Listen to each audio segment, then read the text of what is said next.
record. And there we go. Hi, it's skycat.live. It is January 5th, 2024. That's a Friday. It's going to be a good Friday. Hell yeah. And thank you for being here with me. The asteroid And we're is going to play the depleted. bells to try to cleanse ourselves of the low IQ fucking morons that have infested me for 2 years. May they fucking die. May they die. A terrible death. And on that note, we play the bells to cleanse the stream of their evil, shitty, stupid, low IQ energy. And then we put a smile on our face and we say, "Yeah, yeah, we're still doing great despite all the idiots." So yeah, but I got to open the video with cussing them out, fucking idiots. And we're gonna say today I don't have much to do or anything to hold you up with here. I'm just gonna play some Rust Hardcore Zombies, and I'm gonna play some EVE Online, and have some fun. And I'm excited. And that's all I have for you. I'm gonna bring it over to the small screen here. Thank you so much for your time, and I hope you enjoy this stream today. We got a lot of good rest for you, a lot of good Eve, and a lot of good WoW. The asteroid And is depleted. The asteroid is I am depleted. excited. Okay, so now we're going to deactivate and come back to. Oops, wrong one. Come back to the big scene. There we go. And okay, let us get up and go do some work. We do see that some people have got on.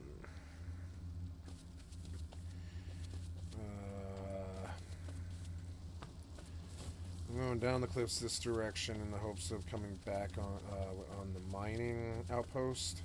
No, I'll go to the gas station first and get the milk crate on cooldown, and then I'll come back to it in a big loop. Gonna be good day. Gonna be a good day. Oh, before I start, we will.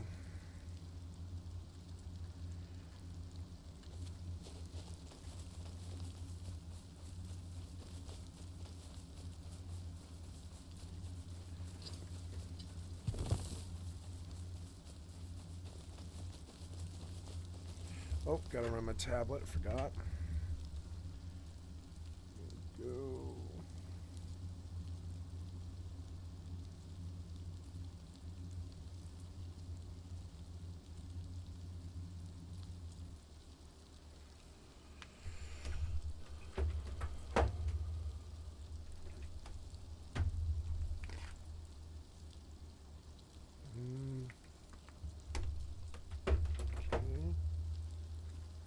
And there we go.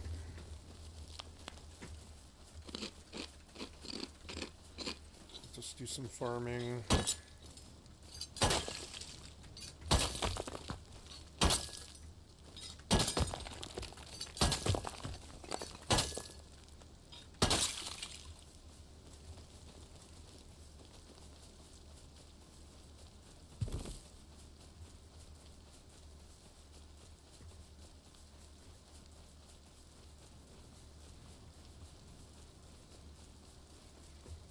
The asteroid is depleted.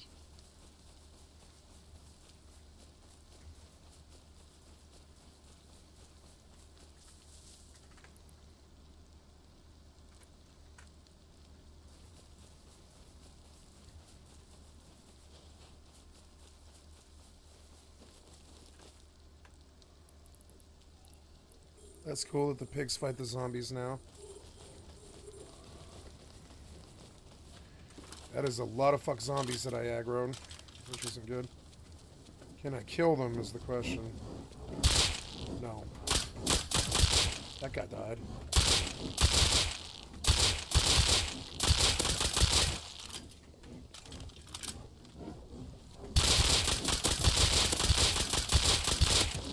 Use all my ammo.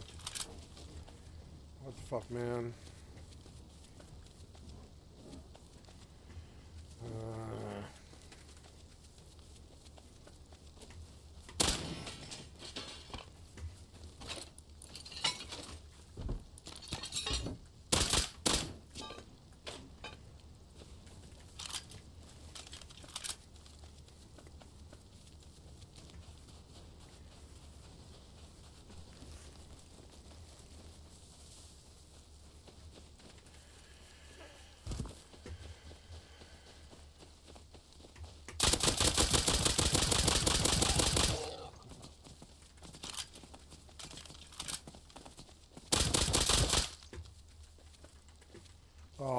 that's a lot to not be able to recover.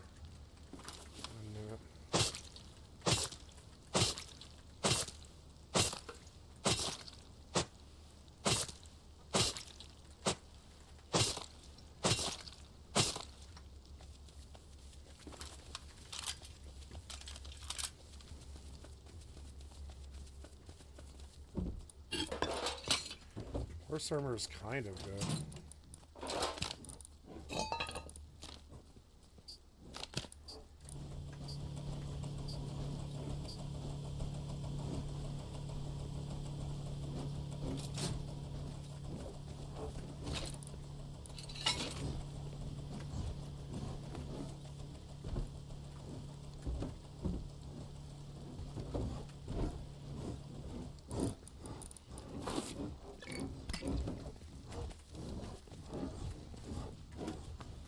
The asteroid is depleted.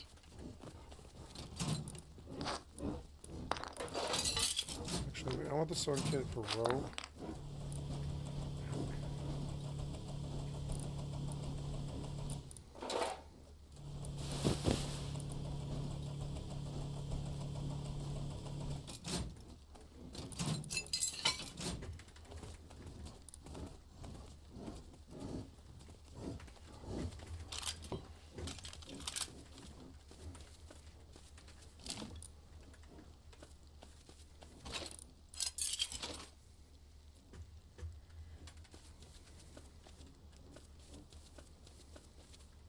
Ooh, milk crate.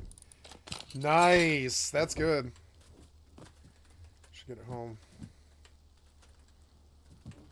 Ah. I've always hated this stupid janky ladder. But at least it's there.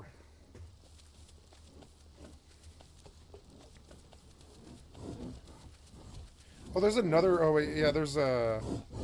There's large barn, but there's not a... Oh, there is. There's another power station. It's a really loot-rich area. There's a dead pig over there. The zombies eat the pigs now. I actually kind of like that. The server's getting deeper and cooler. Sheet metal's good. Can't really fight these things. Oh, hello, number 2. Always good to see you. I just started a few minutes ago. If I didn't have Zeds on me, I would play the bells, but I do. The asteroid is depleted. I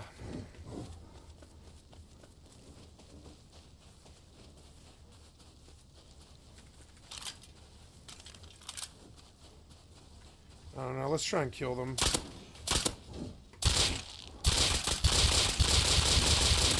That is so dumb.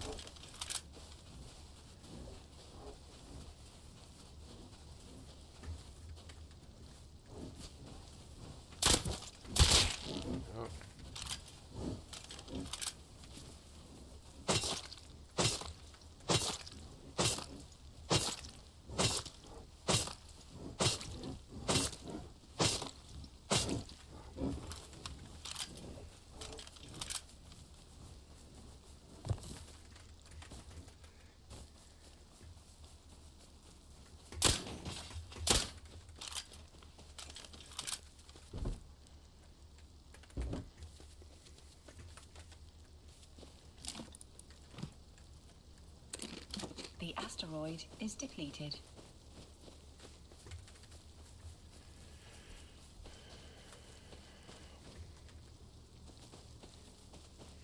Ooh. Might go get that.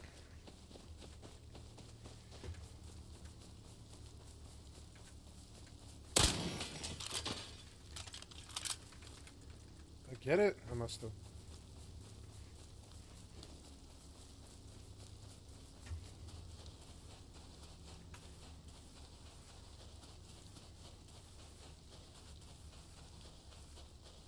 Is he a player?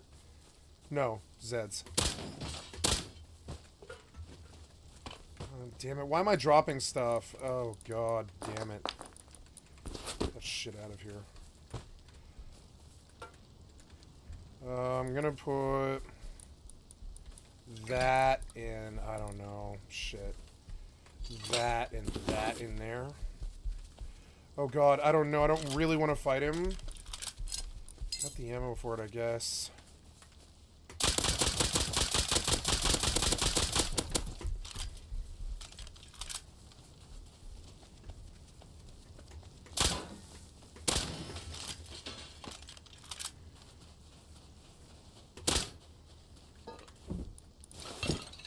Nice, another splitter. Trying to find where I found that horse. I had a horse down here. I know I did. I saw a horse as I came in. Flame arrows are good. I kind of want those potato seeds.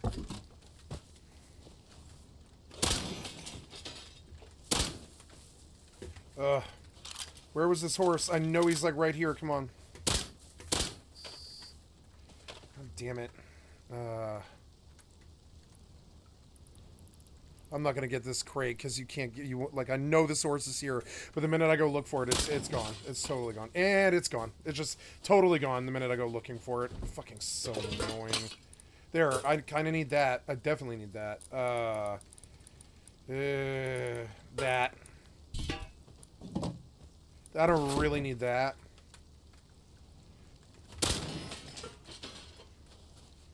The horse, damn it. That could be a pump shotgun in that fucking crate, but the horse wasn't here when I needed it.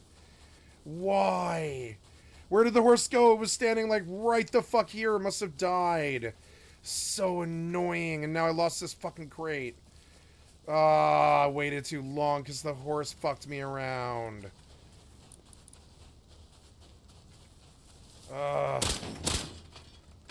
It's alright. Let's just try and make it. I doubt it.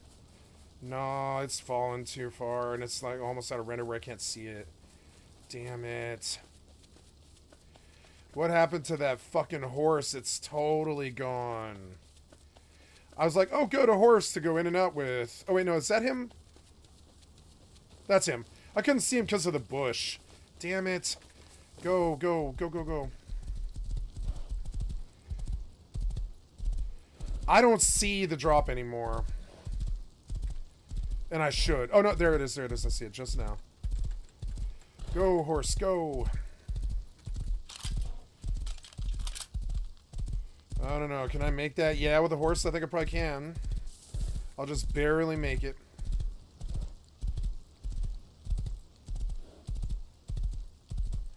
I would not mind like a free pump shotgun right now with a suppressor. Would be such a nice change. Probably definitely kill those zombies that the nail guns can't kill anymore. I need a double barrel. I need to go buy a double barrel from the outpost at the very least and light up loud. Get used to the double barrels and stuff because the fucking... Come on, man. What are you doing? What are you doing? There's a jut. It's an inch high. Why did you fuck me like that? Don't fuck me like that, you asshole. Come on now. Keep going. Keep going. Keep going. I lost it here somewhere in the trees. Damn it. There might be competition too. There is 8 people on. I see the zombies. I don't know about aggroing. I see a lot of zombies. Oh god, I don't know what to do here. Is depleted. Am I gonna find it? Oh god, why did I hear a swinging thing so close to me? That's scary to me. Okay. Where is the crate? Where is the crate? That's a scientist? Yeah. Fuck. I didn't get it. I didn't see it. I didn't get here in time. Couldn't see the horse because of the bush. Where is this crate? It's not here. Oh. Go, go, go, go, go, go, go, go, go, go, go. Oh, it's a scarecrow. It's a scarecrow. Okay. Well, we didn't get the crate. Just accept it. I've got to fight him. It's okay. Just fight him. Dick.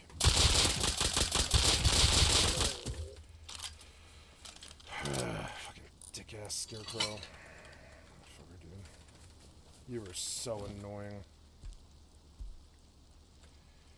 Yeah, we went all the way to launch and didn't get the fucking crate. So annoying.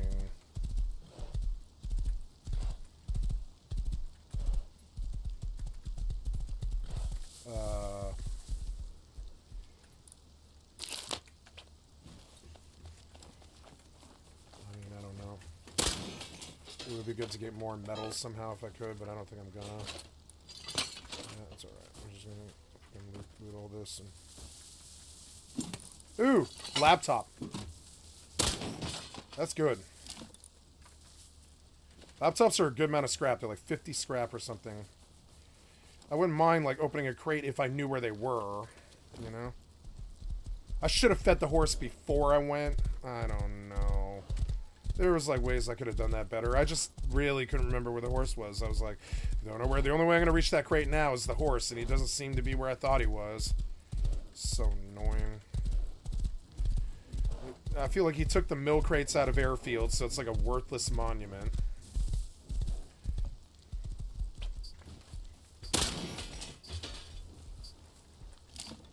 Hurry up, you. Hurry up, you. Stupid jank-ass goddamn inventory. Go, go, go. Jank-ass jank. Jank-ass jank. Jank-ass jank. Jank, jank, jank, jank. Jank-ass jank. Jank-ass jank game. Jank, jank, jank. Jank-ass jank. You know? Like fucking Breaking Bad. Jank-ass jank. Jank-ass jank. Like jank-ass jank. The asteroid Whatever, is just pick depleted. the fucking mushrooms. I don't care about that. I don't want that green card either. Give me the fucking mushrooms here. Yep. Nope. You can't seem to do the things that I told you to do. Try again, you piece of shit. Try again. Jank-ass jank. Jank-ass jank-ass jank! Can't even get a UI and an inventory right. Jank-ass jank! Like, pfft. Oh no. Oh no! Go! No! He's on my horse. Why? Oh my god. Why did this happen? Why did this happen? Why did this happen? Why did this happen? Why did this happen? Why was he on my horse? Why did this happen? Why'd you fuck me to see the barrier moving right directly as I speak? Being like, oh, you don't like the jank-ass jank? Then fucking die instantly then, motherfucker. Yep. Yep. No hope of ever recovering unless I get up. Get up, you piece of shit. Get up. Get up, you piece of shit. Jank-ass jank. Jank-ass jank. Fucking jank-ass goddamn jank. Fucking bullshit. Jank-ass jank. Jank-ass jank-ass jank. Fucking janky game. Piece of shit, janky piece of shit. Jesus Christ, man. Why was the zombie riding my fucking horse? Come on now.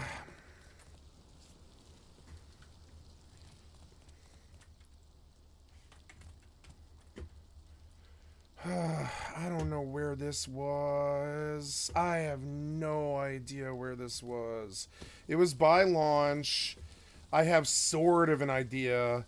Maybe I can spot the horse.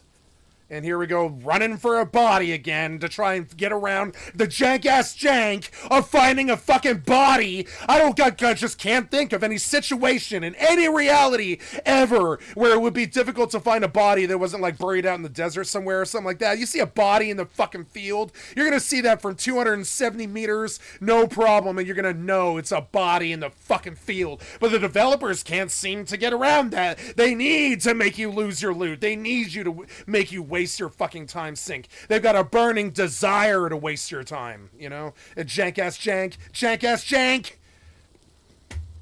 Fucking jank-ass jank! Fucking jank-ass jank! Jank-ass fuck-ass jank. Motherfucking zombie getting on my motherfucking horse, standing on my fucking head, riding for 13 fucking feet, biting me 5 times, kill me instantly. Jank-ass jank. Can't find the fucking body again because you can't design the game well enough to find bodies on the fucking ground because of your jank-ass jank. You stole the money. Fuck you. You stole the money. Fuck you. Piece of shit jank-ass jank. Piece of shit jank-ass jank. Jank-ass, jank-ass, jank-ass, jank-ass, jank-ass, jank, jank-ass, jank. Fucking modern video gaming is primarily jank-ass jank. Jank-ass jank all the fucking time. Jank-ass jank. That's all it is. Fucking bullshit jank-ass jank. You can see it coming. I could sense the barrier curse kind of sniffing at me like, oh, you don't like the jank? Fuck you then. Die instantly for no reason. Like, god damn it, man. Like, fucking jank-ass jank. Fucking barrier bullshit. Fucking scarecrows, jank-ass jank. Fucking bullshit zombie riding on my fucking head. Fucking bullshit, fucking jank-ass jank.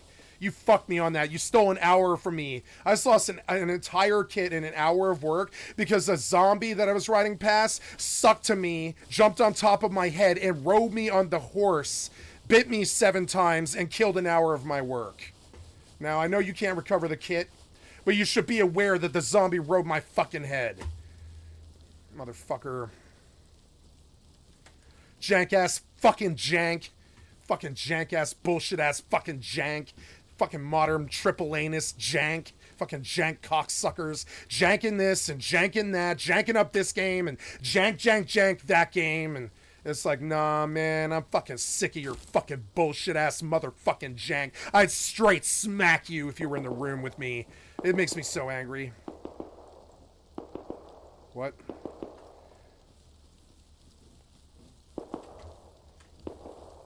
Fucking jank-ass jank. Fucking steal my run from me, you piece of shit. Fucking jank-ass jank. Fucking entire fucking kit, an entire fucking inventory of fucking loot, because a fucking zombie sucked to me from 18 meters, got on top of my head, and bit me in the fucking head 7 times. It was entirely unreasonable. I think I can retrace my steps. Let's see if I can find my fucking body at the very least.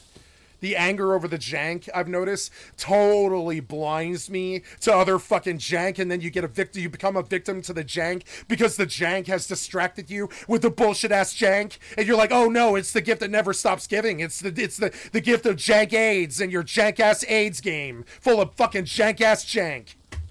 Fucking bullshit. Jank ass, fucking jank, fucking game full of jank, jank, full of fucking jank. Kill me this way, kill me that way. How did I die yesterday? That was bullshit jank, I'm sure. Oh, remember the doorway jam? Yeah, the doorway jam. Yeah, I got a battery again after that, but it was still jank-ass motherfucking jank and a jank-ass motherfucking jank. Every game I play, jank-ass motherfucking jank. Jank all day long. Jank. Die from this. Radiation from that. Zombies from this. Jank. Jank as far as we go. Jank as far as the eye can see. Jank. Every game in the top 100 Steam list, all entirely jank. Jank for this and jank for that, but it's jank. Bullshit fucking jank. Every single fucking gameplay mechanic has a terrible fucking flaw. Bullshit fucking jank. Fucking terrible fucking design. Asteroid is depleted. Sing a fucking song about it. You're jank, fucking jank. Jank. Every single fucking game out there is jank. Janky as fucking hell. Jank. All day long. Jank. Oh, this game killed you because of this. This game killed you because of that. Oh, that game's janky. You remember how janky that game is. Oh, hey, the jank killed you again. Great. Jank, instead of real game design. All it really fucking is jank. Jank all fucking day. Jank all fucking day long. Fight the game, not the players. Jank. Kill me with this and kill me with that and jank.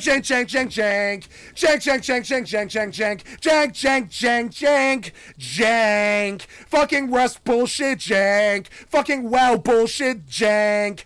Fucking EvE bullshit jank. Jank with your fucking clients. Jank with your fucking Windows. Jank every single fucking day. All day long on this stream. I deal with your fucking jank. Janky ass fucking games. Make me so fucking angry. Now, notice that the second I reached my corpse. Right? I will take a bite and die. The second I reached it. There it is. See it? As I reached the corpse, the second I reached it, the jank-ass jank has to jank-ass jank. The jank-ass jank abides, you know? The jank-ass jank survives, and jank-ass jank will jank-ass jank you like it just jank-ass jank me. See it? Jank-ass jank has to survive and jank-ass jank you. It's just what it is. It's what its job is. It has to jank you. Jank you all the fucking time. Take your rights away. Fuck you. Ride your fucking face like some kind of porn or something like that. You know? Oh my god! It's jank-ass jank! Fucking jank-ass jank! Let me jump off the fucking cliff! Jank-ass jank cocksucker! Fucking jank-ass jank! Fucking jank-ass jank! Motherfucker! Fucking jank-ass jank! Fucking jank-ass jank! Fucking jank-ass jank! Jank-ass jank! Fucking bullshit jank-ass jank! Fucking bullshit, jank-ass jank. What the fuck's wrong with you, you fucking pieces of shit? Fucking bullshit, jank-ass jank. Fucking jank-ass jank. Jank-ass jank! The second I reach the body, 15 more jank bullshit things attack me. Fuck your jank-ass jank. For fuck's sake, man. Fuck your games and fuck your jank in 2023. Get your fucking clients in order, you piece of shit fucking software thieves.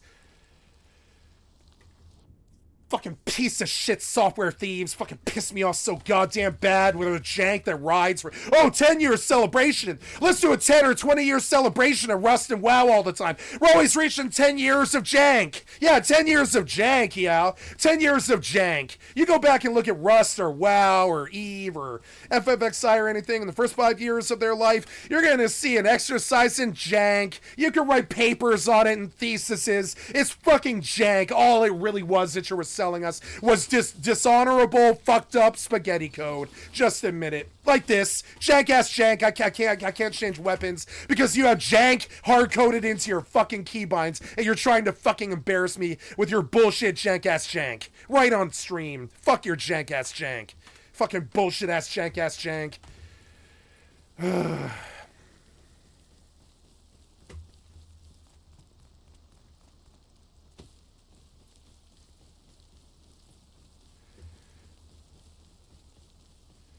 It's like looting the fucking corpse is harder than like fighting 150 of these guys. The jank-ass jank with just looting the corpses is worse than killing 150 of these. Your UI is more torture than 150 of these zombies. It is. Your UI is really goddamn fucking cocksucker bad. Like, sue you, cocksucker bad. Fucking fix it. Looting corpses is goddamn garbage in EVE Online and Rust and WoW. Why is this wolf coming directly at me? Come on, man. Your jank-ass fucking jank is so goddamn jank-ass jank. Makes me so fucking sick. Fuck you and your jank-ass jank. Ugh. How many horses and deaths is it going to take to be able to loot a body? How much jank layers did you put between me and looting the body, huh? You got to have like 50 layers of jank between me and looting that body? You like have to have it that way? It uses your cock-sucking fucking worthless like software thief developer ass has to fucking make the bullshit that way? You have to do it that way? You can't seem to fix it? Been 10 years and you can't even get fucking looting a body right? Come on, motherfucker. Somebody has to write in a UI loot thing for your crappy game because you can't even manage UIs correctly. Seriously, dude, like Quicksort is an attempt to like write a UI for Face Punch. I don't know why they bother making a game. I guess a modder has to make a UI for them. And this is true of Bethesda, it's true of WoW, it's true of all the jank-ass jank fucking triple anus, you know what I'm saying? Bethesda, WoW, they're all janky, and they expect the modders to save them, so they can't write UIs. They can't help you loot a corpse. They can't outline corpses. They can't do things for quality of life. They don't know what quality of life is. That's far too extensive of a vocabulary for them. If it's not jank-ass jank, it doesn't abide in their games. Quality of life doesn't live in their games. Jank lives in their games. Piece of shit jank-ass games. Motherfucking piece of shit jank. Piss me off so bad all the fucking time. Fight the game more than players. People like to be like, oh, better than you PvP. And I think, oh, good job, motherfucker. It must be nice not to deal with the jank 24/7. Go kill people and just not think about it. Must be nice, you know? Because I deal with jank 24/7. I don't give a shit about how good you are at triple beaming somebody. I deal with the jank.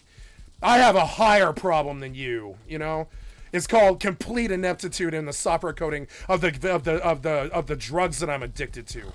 God damn it, you god damn it! The jank-ass jank! It has to stop! It's gotta stop. It's gotta stop. Your jank-ass jank, it's gotta stop. It's gotta stop, man. The jank-ass jank, you can't write to me? Write to me, the jank-ass jank is jank-ass jank. Fucking jank-ass jank. Oh my god. I don't know what to do. I can't do it. I can't recover this corpse. You made it way too janky. I can't loot the corpse and deal with all this bullshit at the same time. It's such cock-sucking shit. I hate you so much over it. I hate you so much over this. Fucking bullshit. Fucking face punch. Cock-sucking worthless-ass developer. Fucking bullshit. Oh, 20 years or 10 years of Rust. Yeah, 10 years of jank. Motherfucker.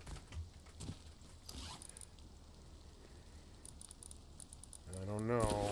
I don't know. I'm gonna die. I don't know what to do. I will bandage. Come on, man. Come on, man. I can't do it. I gotta get out the jank. The jank's too much. The jank's too much. Jank's too much. I gotta get out on the horse or I'm not gonna make it. I gotta get out. Gotta get out. Gotta get out. I'm dropping the bandages because your jank. Your jank is killing me. You gotta stop janking me. You gotta stop doing it. You gotta stop doing this to me. You're throwing the fucking bandages on the ground. You're angering me with your fucking jank. Your jank is getting a little too much, man. You gotta fucking stop being so janky and fucking me. You gotta stop doing it. Oh my god, your fucking jank is out of goddamn control in 2024. You gotta fucking fix it. Your piece of shit clients. Fuck you. Your jank is out of goddamn control. You need to fucking fix it. It's like bullshit. It's like I go to see a Hollywood video and I'm getting fucking chocolate and fudge tossed on me in the aisle in the movie theater and I can't watch your fucking movie because of the jank-ass reality you accepted into this. It's like, what is fucking wrong with you? Get on the horse. I need you to get on the horse when I click the horse. Don't give me your fucking jank and force me to fucking click it 7 times. Just get me on the fucking horse, piece of shit, cocksucker developer. God damn it. Fucking jank-ass jank. I get caught in this fucking loop all the time with you because you do not address the jank in anywhere fucking form. Nowhere form. Not in any game that I play. You talk about quality of life and 10 years this and 20 years that. I think bad quality of life and 10 years of torture and suffering because of your bullshit UI. Oh my god, I've got to go somewhere where I can recover because I can't seem to get out of here. Wait, no, there it is. That's it. There. I can make it. Okay, gotta stay on the road where I can recover the body. I'm slowly, after a comedy of errors, recovering through 50,000 cases of jank. Bullshit-ass jank that has nothing to do with playing the game. I actually got what I wanted. I am better than the fucking jank. That's my job. You wanna know why video game streamers get paid so much? It's because we deal with the jank so you don't fucking have to. That's why we get paid so much. It's the actual reality. We live in the world of jank for you. You know, and we reformat our computers and we reset our fucking software and we learn how to mod and Bethesda mod and code and all this stupid ass shit and we like really fucking, you know, we really do it up for you. And this is what we actually do. We deal with the cocksucker ass bullshit software jank so you don't have to. It's fucking stupid. Why is that open? Jank-ass jank. That's why. I'll tell you why. Jank-ass jank is why that's open.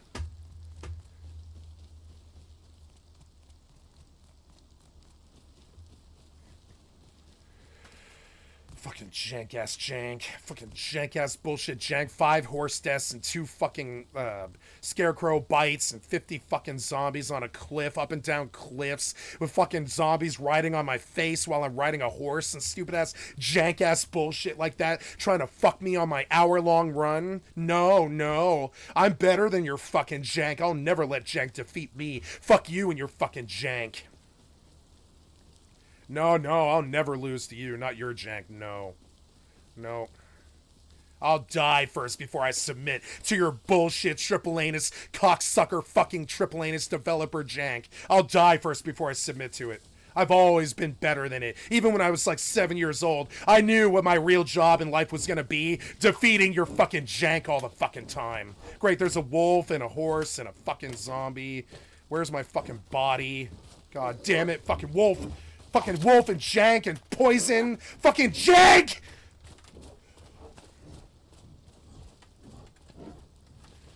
I'm not poisoned. I don't know what to do about this. He can't come in here.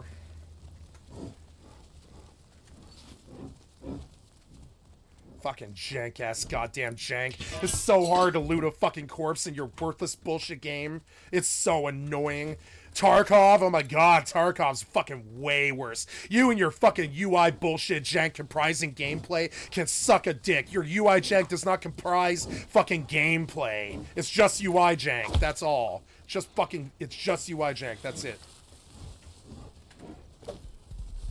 He poisoned me, of course. And the wolf's gonna bite me, of course. And I need to get where I'm going, of course. And I don't know if I can, of course. Of course, of course, of course, on this horse. Of course, you're jank, of course. You're jank, of course. I run from your jank, of course, on the horse. I run from your jank on the horse, of course. I run from your jank on the horse, of course. Because it's the jank will kill you. Oh, I want to die by the horse. I want to die by the horse. I live by the horse. I die by the horse jank. Fucking horse jank. Fucking bullshit ass jank. Fucking bullshit ass jank. I better be able to find that corpse. It's 10 feet from my fucking base. I better be able to find that fucking corpse. I swear to God. I'll be so mad if I can't find that fucking corpse. You and your fucking bullshit ass jank. Jank, jank, jank, jank, jank. Every game I fucking play. Hey, what jank is WoW gonna be today? What jank is EvE? EvE already janked up on me in black screen 3 times when I was loading. What kind of jank is it gonna be today, guys? Is it game failing this or game failing that? Is it game breaking this or game breaking that? You know? Jesus Christ. Please. Please. Please. Let me loot this body! Looting is so bad! And your cocksucking games! Fix your looting, you piece of shits! You pieces of shit, I hate you so much. You and your fucking looting. You know, I lectured a fucking CCP dev for 2.5 hours about how bad looting was in EVE Online. You know, I had a fucking developer of a fucking triple anus game sitting in my fucking channel, and we couldn't have a pleasurable conversation about the Abyss or faction warfare. I had to instead lecture him about looting a corpse and how brutal of a psychological torture it actually is. And he was like, oh, but you need to get close to loot the body. Oh, we have spaceships, but we can't get a tractor beam?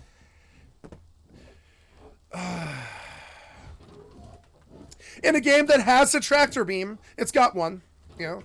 I don't know why you need your fucking bullshit ass failure so bad. It's like the failure is like a toxin in your blood, like heroin, that you're addicted to, that you have to force software failure on us because you're like some weird depraved junkie of torture now. You have to torture people who buy your games. You're like some sick sadist. You can't fix your fucking bullshit ass jank and riding through doors on horses and dying and bullshit like that. It's because you like it. You like being failure developers. You like it when Unity sucks cock and dies. You like it when fucking your engine can't get good frame rate. You think it's funny. It makes me so sick. Fucking jank ass games and jank ass fucking developers. Pieces of shit. I swear to God. You make me so angry sometimes. Dealing with the jank of looting those corpses for the last hour and that debacle of comical of fucking errors. Where no, it's not because I'm playing a Rust server with zombies. No, it's because looting corpses in Rust will, and always will, suck big fucking dick like Tarkov. Looting corpses in Rust sucks dick. It sucks dick in Tarkov. I don't know why you do that shit to us. You need to fucking fix it. After having Fallout 76, and I know you guys love to shit on 76 all day, but looting a corpse in 76 takes less than half of a second. Less than half a second to get 14 items in your fucking inventory. No problem, no bullshit, none of your fucking jank. But no, you got a hard code to jank up our fucking asses and torture us with a bloody knife.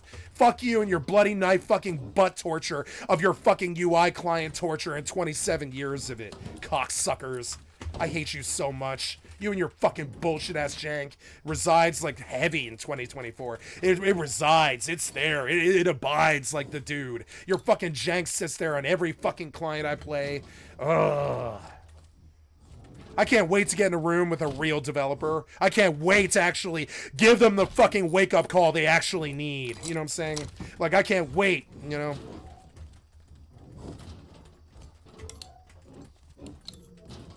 Where are you?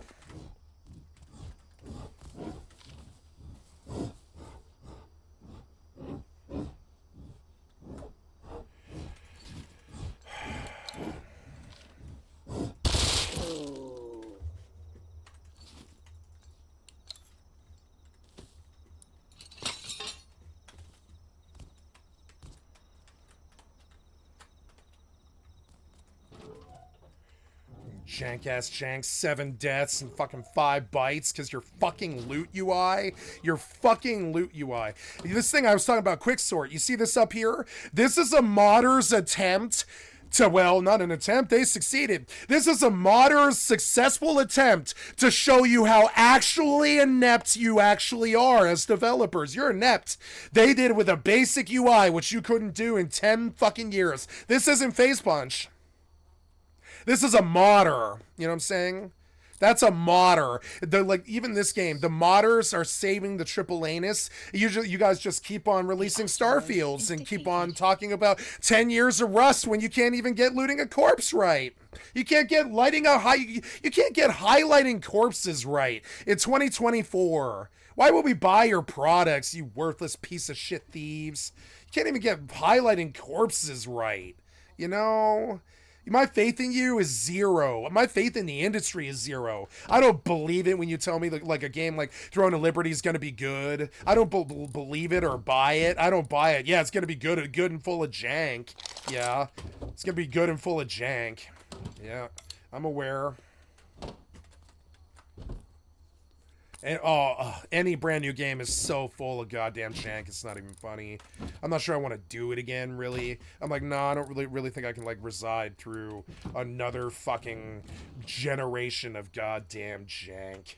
Worthless ass, fucking pointless ass jank. Totally doesn't need to be there. You know, doesn't need to be there. Totally unnecessary. It's like, what do they call this in the court of law? It's or in football, it's called unnecessarily roughing the passer. It's like you unnecessarily rough us with your incompetence. And I think we should be able to call a lawyer legal foul on you for doing that. And be like, I want the rights of the consumer protected better, where you don't jank assault me all the time with your bullshit ass clients. You know, where's the oversight? And I don't want to get stuck in my loop as usual. You know, where's the oversight on you cocksuckers just stealing from us all day? Have you ever heard of a software developer actually being prosecuted? Even a hacker. You ever heard of a famous hacker? Even Snowden, I don't think was prosecuted, was he? I don't think software development I don't believe the law applies to software development. That's not true. So that's pretty much what we're kind of getting at with this depot. And again, there is hundreds of pages for you to actually look through and, you know, sort of read this for yourself too. Don't take my word for it. That's just how it is. So if you want to read through all of this, you want to read through these depositions, everything regarding this specific case, it's all unsealed and it's all available for you to read. Now, to understand, obviously, you know, for people like Clinton, obviously, I think Billy C was a weird guy. I think we all know Bill Clinton was a weird guy.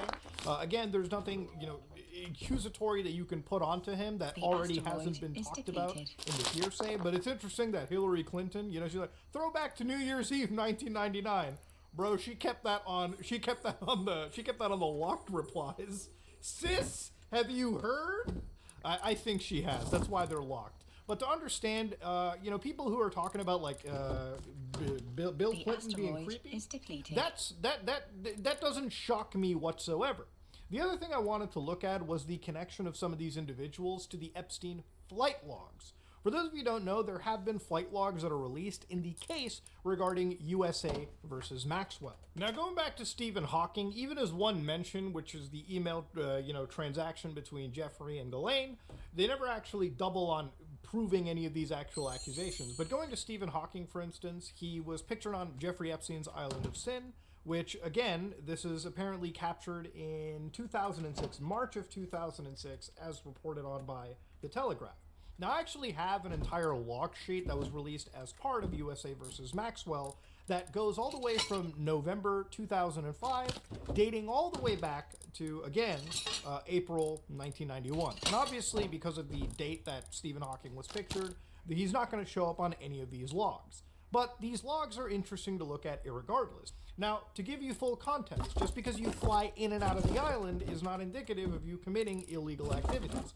I know that there's probably people who are saying, but what else could they have went there for? To understand, it could have been anything. It could have been a meeting. It could have been something nefarious. It could have been something positive. It could have been anything. again, I'm speaking to you as if this was going to a court, right? Just because your name shows up on a flight log doesn't necessarily mean that you did anything wrong. But to give you an idea, reading through some of this log, it was a little bit difficult for me to understand, and I'll explain why. So there's a couple mentions at times of Jeffrey, for instance, so we know who that is. Jeffrey plus Mark, so somebody who's related to him. And sometimes they refer to, an individual as 2 females or 1 female. And this is really odd to me because sometimes they have names and sometimes they just put like 1 or 2 females into it. And I'm wondering if there's a reason to do that. Maybe it's to conceal names. Again, this isn't like a government like audited sheet. It's just literally a private logbook, and you could put anything in there. You could write Santa Claus if you wanted to. But that's just a remark, procedure, maneuver, and endorsements of, anything on that flight or anything of specific note.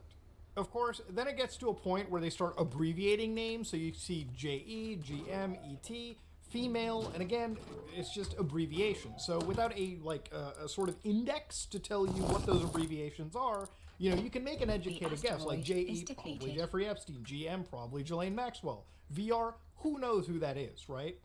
Again, you can make a educated guess, but it's not exactly a statement of fact that you can necessarily make. And again, if you look through more and more of this list too, you can probably find more key names. For instance, Donald Trump actually showed up a couple times in this. Now, one thing I want to just correct here too in post-editing as I'm doing this is looking into the from and to sections, specifically for these 2 Donald Trump flights where he's been specifically fingered.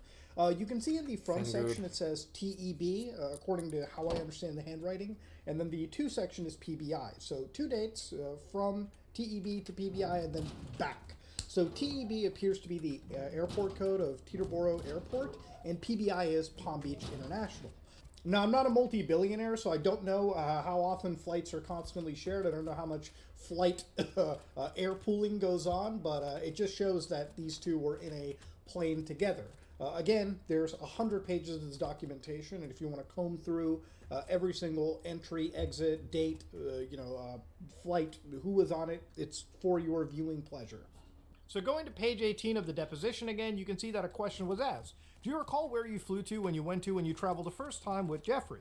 We left for Palm Beach and landed in Atlantic City for a few hours because there was a storm in New York. Then got back on a plane a few hours later and landed in Teterboro.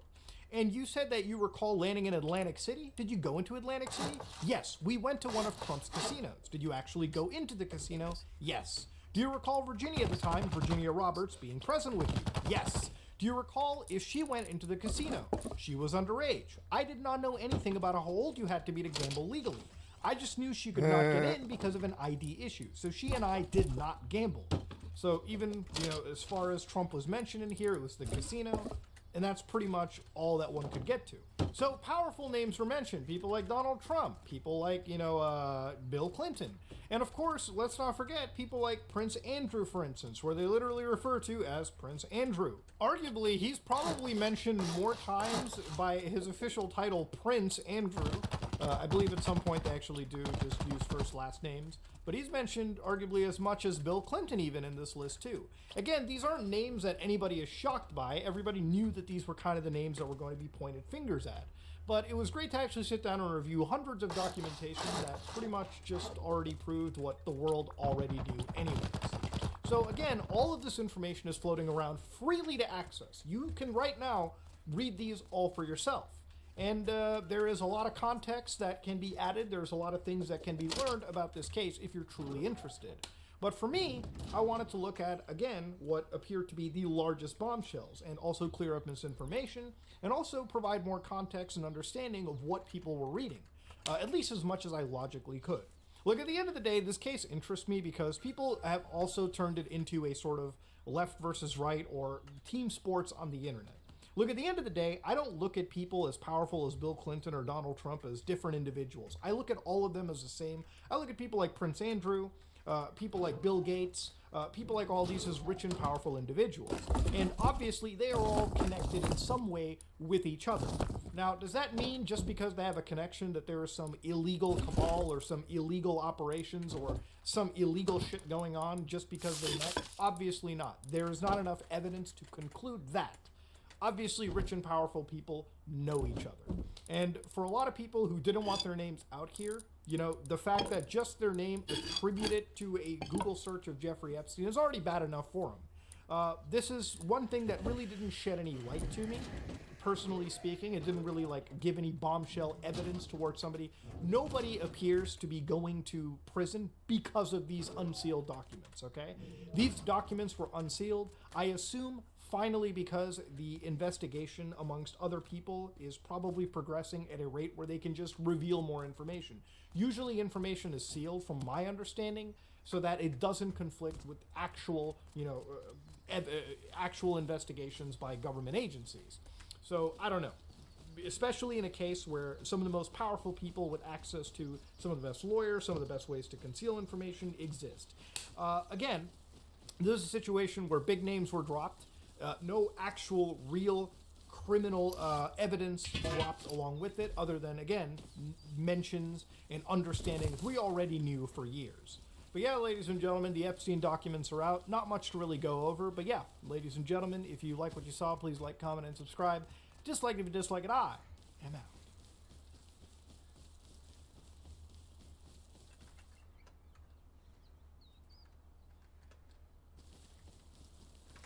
Thank you, me, Kevin, for the excellent content for my stream. I've liked and subbed to your channel. You can see the jank-ass, motherfucking jank-ass YouTube is white-screened, and every piece of shit. You think I'm being hyperbolic or being angry, or I'm just worked up or slobbering at the mouth when I say every piece of shit, piece of software that I use is janky? No. Every piece of software I use has terrible, game-breaking code in it. Deal-breaking code. See it? Sometimes it can't even load a video anymore. It is because software has zero oversight. There has never been a conviction of a software developer. They could just steal from children all they want all day. That's just what they do. 900. Wow, we just went. Steal from children, steal from adults, phone in Windows, phone in Fortnite, phone in all these other fucking games, phone in Rust, and just laugh your way to the bank. And yeah, and I don't believe you should have been able to make $1 until that product that you have is proven sound in a court of law. I'm talking sound. Like, we need an FCC for video games. Because what you consider normal and okay in the world of jank that you call the video game industry should be considered immoral, illegal, evil, and against the law. What you do to us with this shit every day. It's because there is no oversight. There's never been a software developer prosecuted for like woeful, you know, mishandling of their you know, I don't know what you would call it. It's fraudulent practice, I guess. It's like there's never been a fraud video game developer convicted of fraud before. There's never been a video game developer convicted of anything before, I don't think, because it's a lawless game.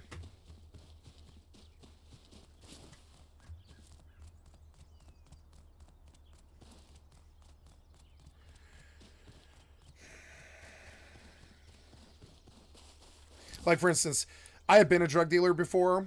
If I were cast out on the streets and I were to lose this home overnight, I would take a look at what I would do for a job, you know, if my disability were to end or any of that. And I know what I'd do. I'd immediately begin developing a video game in my spare time on a laptop, with an intent to rip people off, because it's the only crime left that you can commit without being prosecuted. The only crime in history anymore that has been unprosecuted in its entirety is software development crime. And so I would never, ever, ever deal drugs again.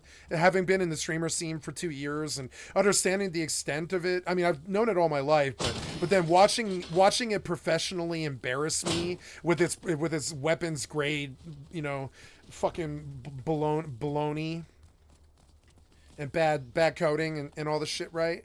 I know now that if I were to ever be a criminal again, I would be a software developer. I would never be a drug dealer or a credit card thief or anything like that. I would definitely be a fucking software developer. Go.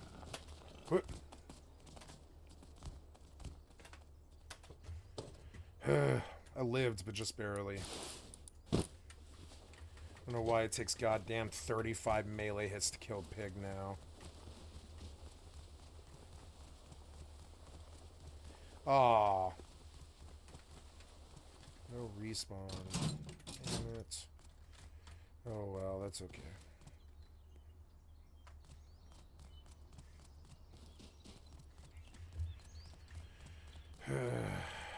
The jank, man, it causes me this existential crisis sometimes.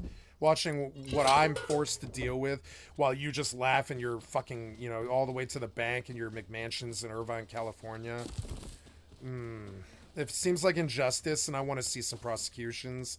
I look at software developers the way I think Hoover looked at bank robbers and terrorists. I think the real bank robbers and terrorists now are software developers. I can't believe how clueless the FBI is. I want the FBI and the CIA disbanded because they have not prosecuted a criminal that I've cared about in a long, long time. I want them to actually go after these fucking developers. FCC for software or something like that. We need oversight. Big governmental oversight. I am so sick of the American government failing me in every single way that I can possibly even conceive of that I would fire the whole lot of them now. I want some oversight. I want some actual fucking convictions on bad software developers that are stealing from children. I think Epic should be looked at for what they did with skins. I think you know, there's a lot of shit that should be happening that isn't. You know. I don't want to bite. I don't want to bite. I don't want to get bit. I don't want to bite. Oh. Jank. Getting wedged. Butter those walls, you fucking junk dealer thieves. Butter these walls and stop wedging me. I'm sick of you wedging me and your piece of shit failure developer code. I'm sick of it. Sick of biting the hand that feeds because no one will prosecute you. I want you prosecuted now.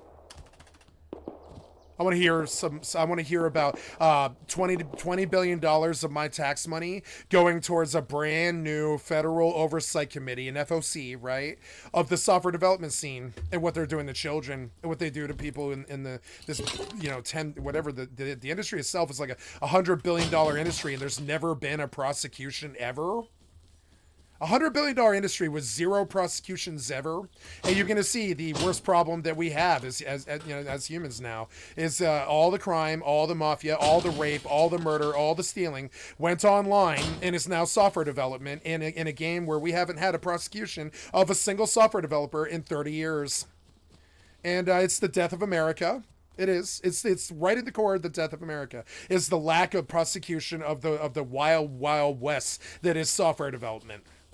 And they don't shoot each other out there at high noon anymore. They swipe left. They swipe, you know.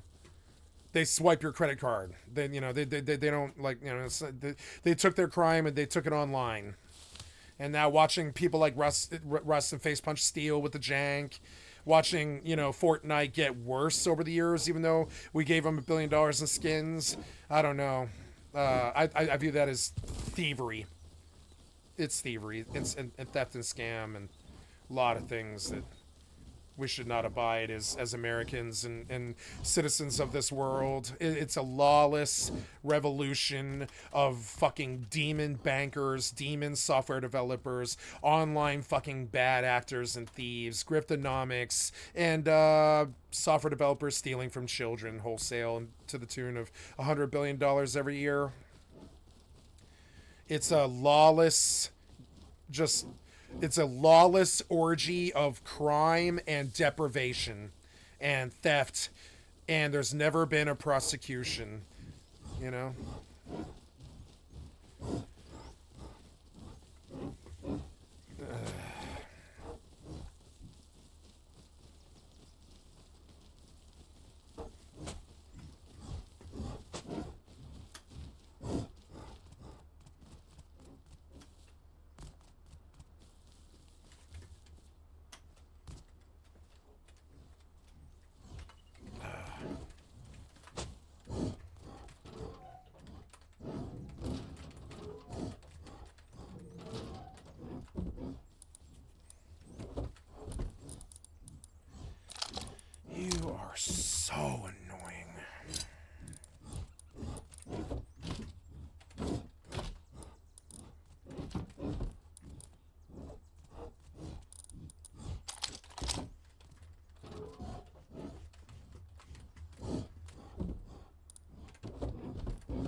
He has upgraded the armor of the zombies. They are dying too fast, I guess, for him. I don't know.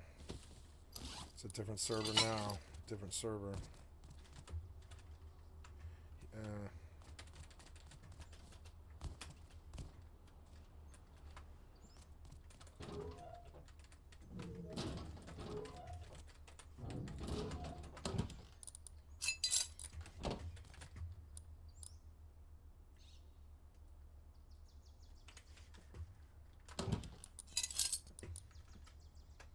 Went through Loud. 2 hours and 20 minutes of 100 pages of documents trying to figure out every juicy line in the Epstein documents that were just released. They're over 940 pages. In this video, I'm just going to give you the overview of the specific annotated sections and then some of the details within those. So the first No, Taylor will not play on a server with less than 200 people. This is the only server that Ace will not play. It's one of the reasons why I'm here. Large clans, all the people addicted to the large clan culture, it's entirely toxic. And while the brotherhood and the sisterhood and the camaraderie is there and the sociality and all this stuff is fucking wonderful, it's still a toxic fucking Call of Duty lobby. It's still a glorified toxic Call of Duty lobby, and so they won't play. They can't get PvP on this server, so they would rather die first than be here. They can't get better here. See, I come here trying to build worlds and do things here. They play Rust to kill people and treat them like shit. That's their culture. I don't mind it. I just can't do it all the time. It's toxic, you know.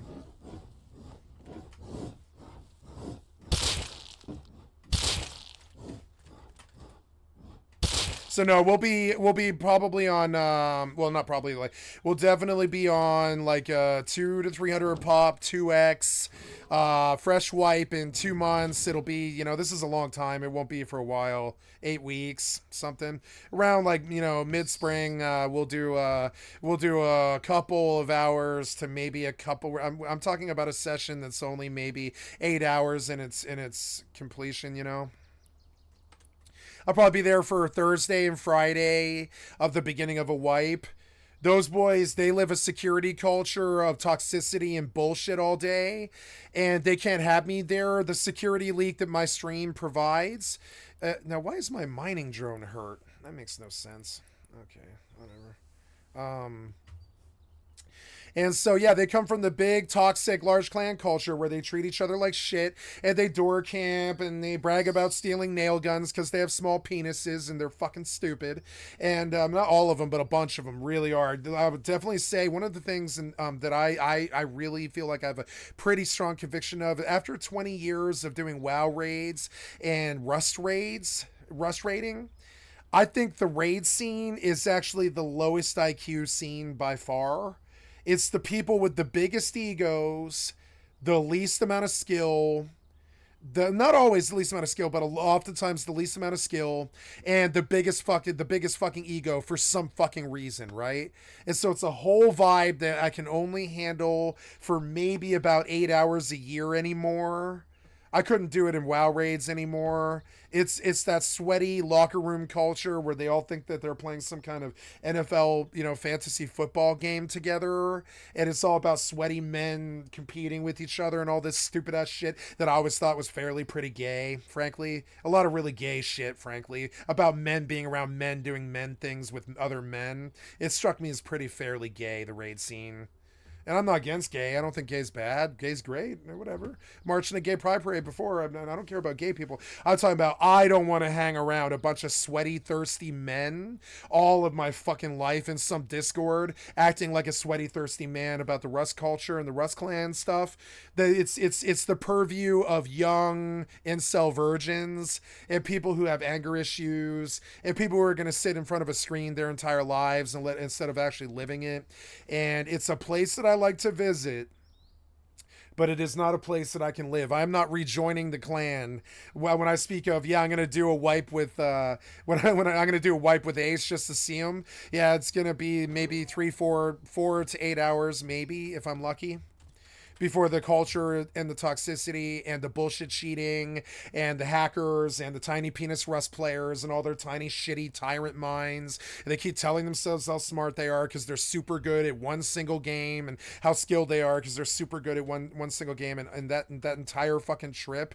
While I like to visit it, I would say it's like a vacation. It's a fun place to visit. It's like going to a football game, you know? But I don't want my life to be a football game all the time. I don't want to be up in the stands or down there on the field all the time, like talking football and being angry and thirsty and masculine. That is not my fucking style. These days, I'd rather sit back with a fucking snifter of brandy, put on some fucking Bach, listen to a concerto, and like discuss software development and the theft of children's money and how it actually brought about the actual death of the world, and the social ramifications of the fact that software development is the new world war, you know, and talk about political ramifications that there will not be a World War III. We're in it right now, and it's software development, and it's killing more people and causing more problems than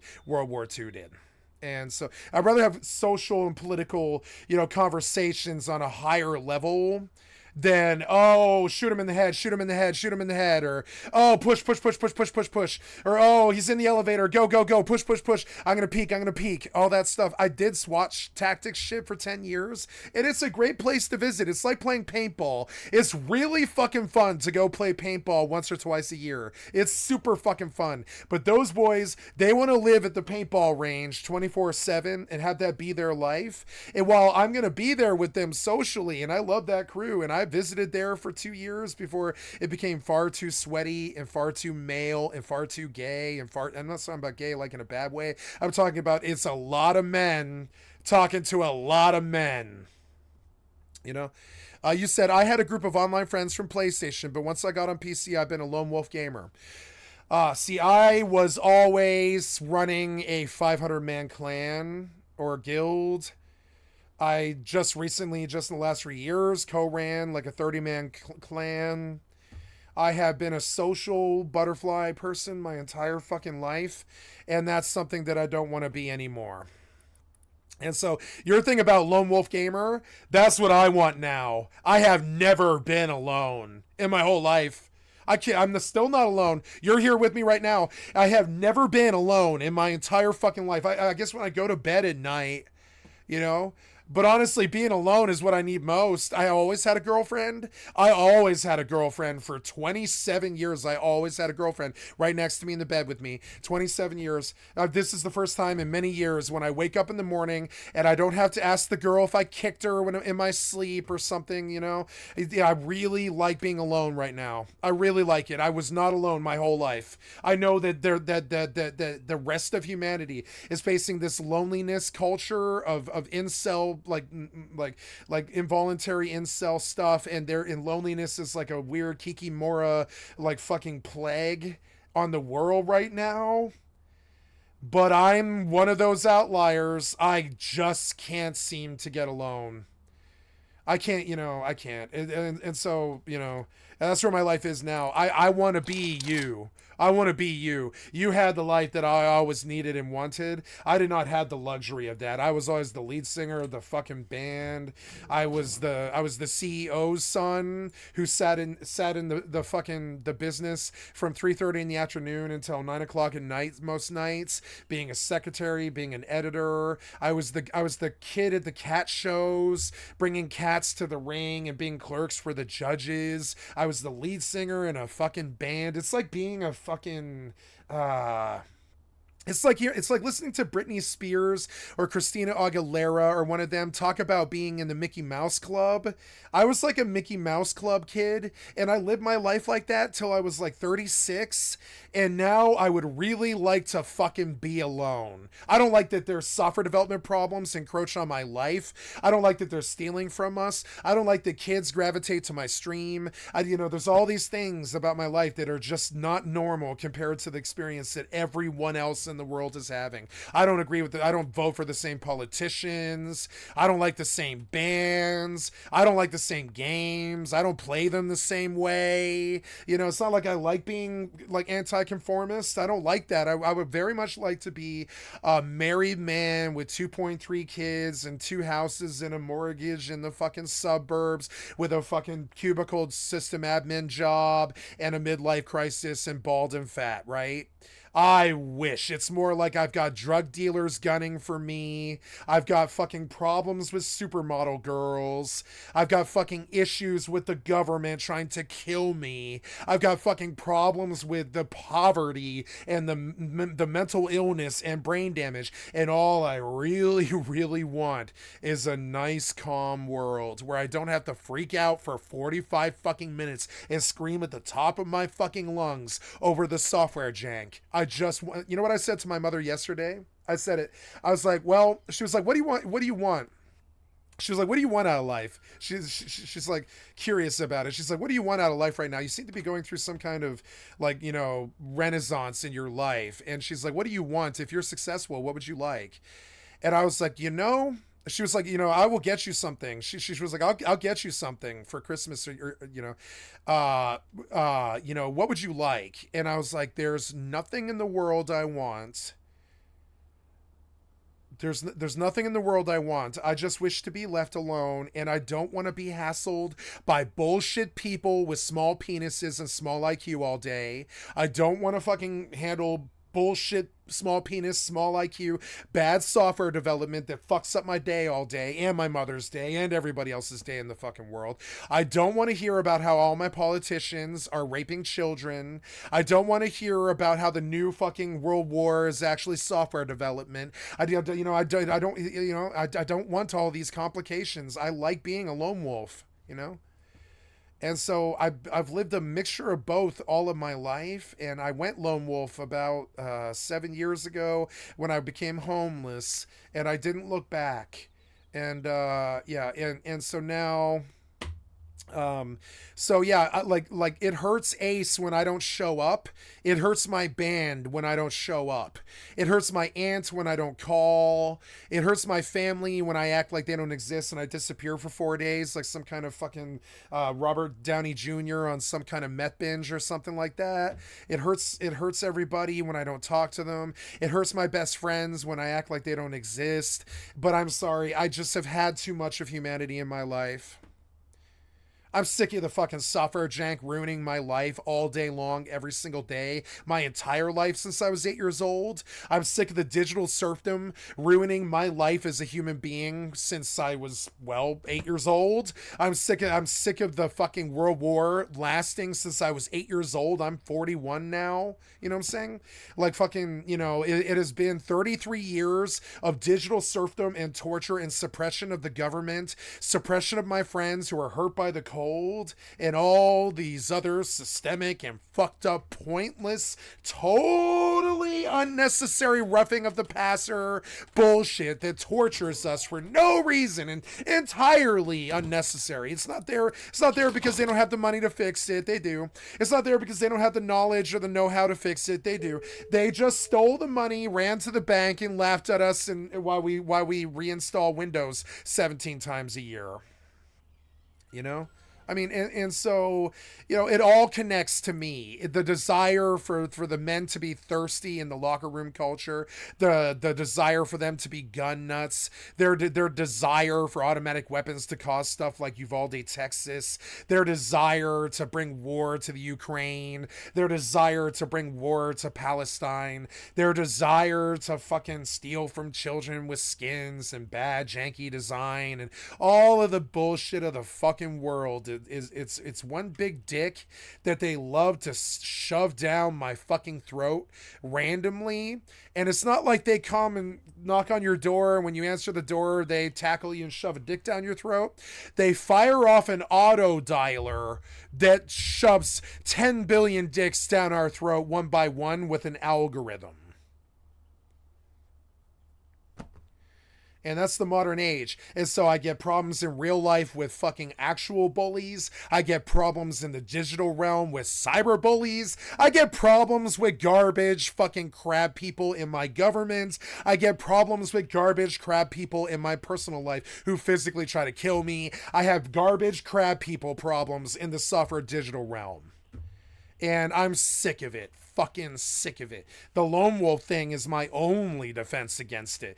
My friend who shot his father in the face and then himself in the face a second later used to literally have a fucking phrase for it, and this would break my crew and cause them to cry if they heard me saying this. But we used to have a fucking phrase for this when I was 13 years old. We used to call it manually, right? We call it manually, and I can even tell you the whole story and the whole origin of the story, right?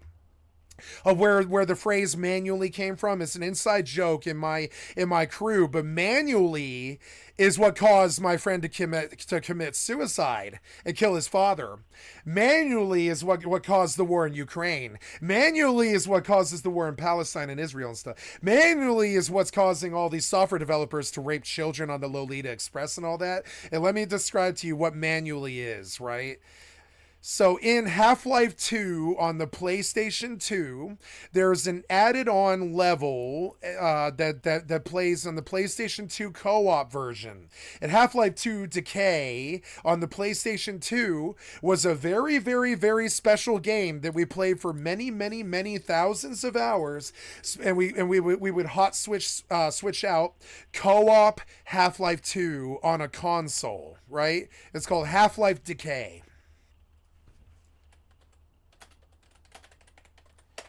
It's on the PlayStation. It's on the PlayStation 2. It's my favorite cover art. Sorry, Google is part of the software zeitgeist, so you can see how Google has taken a shit now and died, and they can't even do a search anymore, much less do all the shit that they bit off, all that shit they bit off that they can't afford to chew.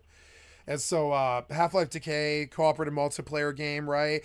Designed to be played by two people working together to pass the campaign, requirements of Half-Life 1. Excuse me, it was Half-Life 1. I forgot. But it was not Half-Life 2. The PlayStation 2 could not handle Half-Life 2. It was Half-Life 1 done on the PlayStation 2 with a co-op expansion. So you could play the entire campaign in single player, right? Now there was a level added on in Half-Life Decay that wasn't in the original game, where the plot point of it was a scientist needs you to get into the resonator, which is the thing that starts off the connection between the two worlds, which is Xanadu, which is the alien world, and the human world, which is Sierra Nevada. And the storyline is like the original resonator that sends Gordon Freeman into the Half-Life Sierra the Black Mesa complex in the first place was the fact that the resonator blows up or something like that. So they retcon a story into Half-Life 1 DK where they need you to reset the dampening field manually on that harmonic resonator. And it's this whole terrible linear dungeon with the worst mobs in Half-Life history, like B-tanks and all kinds of things that one-shot you and shit like that. Covert ops guys with M16s and shit like that. Ninja ladies that stab you with samurai swords and shit like that. And every turn, every room has to be played perfectly, because if you take any damage, you're done with the run. There's only a certain amount of heals in the harmonic resonator level. And it's like the hardest thing that I ever did on console was Half-Life Decay Resonator level. And we would get stuck on it for 12 hours a day, weeks on end. We would get stuck on it. It was like hard, you know, it was genuinely hard. And at the beginning of the level, the Bethesda NPC, it was a Half-Life NPC, but it was still a Bethesda NPC. It was the first Bethesda NPC. He would be like, reset the dampening field manually. Reset the dampening field manually. Go do it manually. And you're and we would start to have this like psychological existential crisis getting stuck on that level for as long as we did, about how humanity didn't set anything up to be manual, to be automatic. Everything in life has to be done manually. If you want good games, you better go make them yourself. Most humans will not do that. They'll just half-ass through it. It's manually is the cold, hard reality that caused a death in my crew. It caused depression in all fucking 6 of us. I would say it caused the rape of several of us. It manually is the idea that no matter what, you're going to have to go in there and fix the Halo thing in the game of Halo. You're going to have to go fix the Halo thing in Halo. You can't fix it automatically.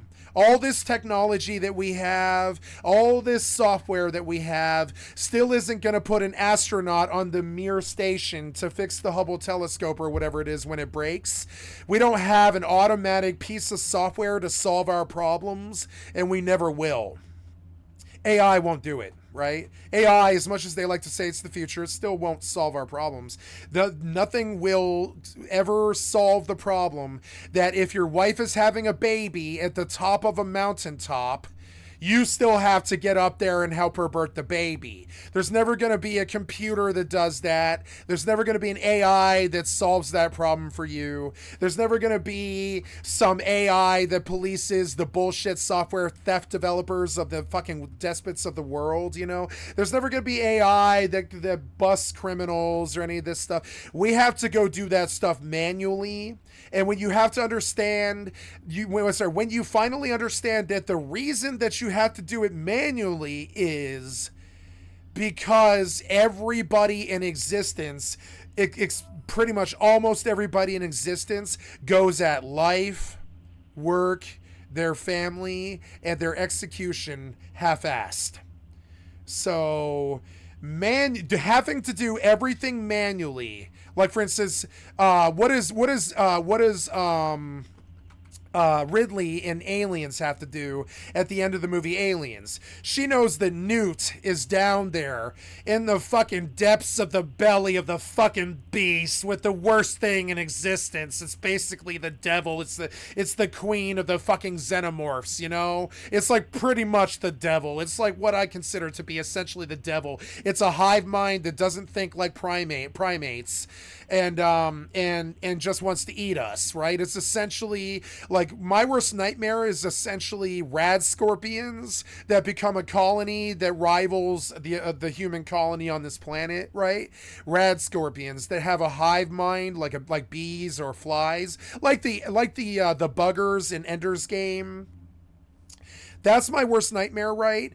But the problem is, that's what humanity actually is. It's a bunch of mindless buggers who do their job half-assed and don't care if Chernobyl goes fucking nuclear. Don't care if Hiroshima kids die. Don't care if Berlin was the target, but Hiroshima is what we actually did.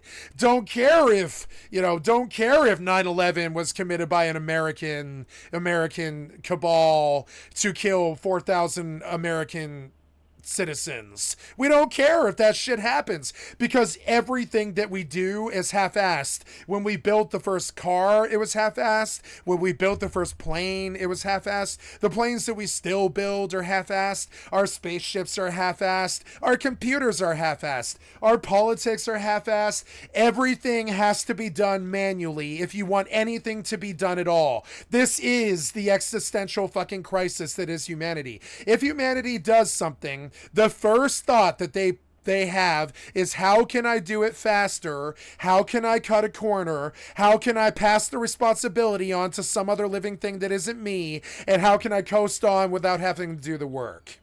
This is fundamentally the core psychology. I'm better at, like, I like Freud, but I'm not a Freudian. I can do Freud better than Freud. Freud thought that the Oedipus complex was at the core of everything that we are, that we want to fuck our mother and fight our father and stuff, even if you're a girl or whatever. You want to fuck your, you want to fuck your father and fight your mother or whatever. It doesn't matter, right? I don't agree with that weird, sick, fucked up shit. But I will approach and defeat Freud right at Freud's level, saying that manually is actually what causes all of our psychiatric problems. It's the fact that most crazy people are crazy because they were raped, or they, by some half-assed person, when they were a child, they were systemically ignored by some half-assed politician when they were a child. They were systemically ignored by some half-assed school, so their education sucks and they can't pay for their life. They were systemically fucked up by half-assed fucking people who do everything fucking halfway, right? And we now know that, like, there's another principle out there that has been revolutionary. That we understand that, like, 5% of the world's people actually make up 95% of the world's decisions. And I forget the name of the word. I'm not a scientist. I can't remember the whole social program that I'm talking about, but this is something that the law of threes or averages or whatever it is. I forget what it is. But like 5% of the people deliver 95% of the world's throughput, and the other 95% of the people there just half-ass their way through all of it. And just coast through getting food. They don't go out and slay the mammoth by themselves to feed their wives and children. They go out and they throw half the spears they should throw at the mammoth with 20 other dudes. And through their half-assedness, they manage to kill the mammoth. It's never the John McClane from Die Hard stabbing the mammoth in the fucking neck like fucking Aragorn in the Mines of Moria or whatever against the cave troll, right? Or Legolas firing bows and arrows into the top of the cave troll's head or anything like that. Humanity is not actually like that. I've never understood hero worship. That's not how humanity works. What humanity actually is 26 drunk, hairy, fucked up dudes who left their wives behind in the cave to go surround a woolly mammoth and chuck spears at it in fear lazily. And one dude gets eaten by the mammoth, and they all laugh at the dude, and they say, bless the family, thoughts and prayers, and they go on about their business of eating the mammoth. And that's still the reality that we live in today. That's what Microsoft is. That's what their code is. That's how they run their companies. That's why their companies are entirely management. It's all chiefs, no tribes, right? It's entirely management in Microsoft, entirely management in Google, entirely management in SpaceX, entirely management at X, all this other stuff, right? It's entirely management because there's no throughput there. It's a bunch of jackass humans standing around a fucking woolly mammoth trying to lazily chuck spears at it so they can have dinner that particular night. There's nothing inherently wrong with what our DNA imperatives are. I mean, I would say Darwin would say that there's nothing wrong with the way that the DNA imperatives work, or how, or what they dictate to us, or what they force us to be. You know, there's nothing. The blood and the DNA imperatives are not wrong. You know, fucking Darwinism and evolution are not wrong. You know, it's just that. The reality is we seem to think that we're these perfect Bill Gates individuals who run around with tech, and we have, like, you know, chips in our heads, and we can fly and we can drop bombs on people and all this shit. But in the end, we're still a bunch of half-assed fucking spear chuckers who laugh at the guy who gets eaten by the woolly mammoth at the end of the day and drag the carcass home to our wives. It sucks, but that's the actual fucking reality. It's you can act like you're something better or different or whatever, but that's the actual reality. We fall back into the DNA imperatives and gender roles pretty fucking quick when survival is actually reintroduced into the equation, into the scenario, and we devolve into the spear chucking, you know, woolly mammoth killed one of the 26 dudes, like war party that we've always been. There's never an Andrew Ryan, there's never an Atlas Shrugged, there's never a Trump, there's never a fucking, a Biden or an Obama. There's never some fucking like Superman, right? It's always 26 dudes half-assed drunk throwing spears at a woolly mammoth and screaming and tittering around like little cowards. That's actually what war is. That's actually what politics are. I mean, I'm sorry, but the same realities that you will see at a football game are the same realities that you will see at the floor of the U.S. Senate. Politics, half-assed, 26 half-assed dudes running around trying to do their job half-assed in fucking committee and getting nothing done at all. And if they manage to slay the mammoth, it's at the last second after the mammoth maimed and killed one of them. And that's how COVID worked. That's how Trump worked. That's how the Democratic Party works. That's how everybody works. This is a core, hard reality. And so if you want to escape the reality of manually, do as I do. Take my advice, my children, right? Seek refuge in yourself.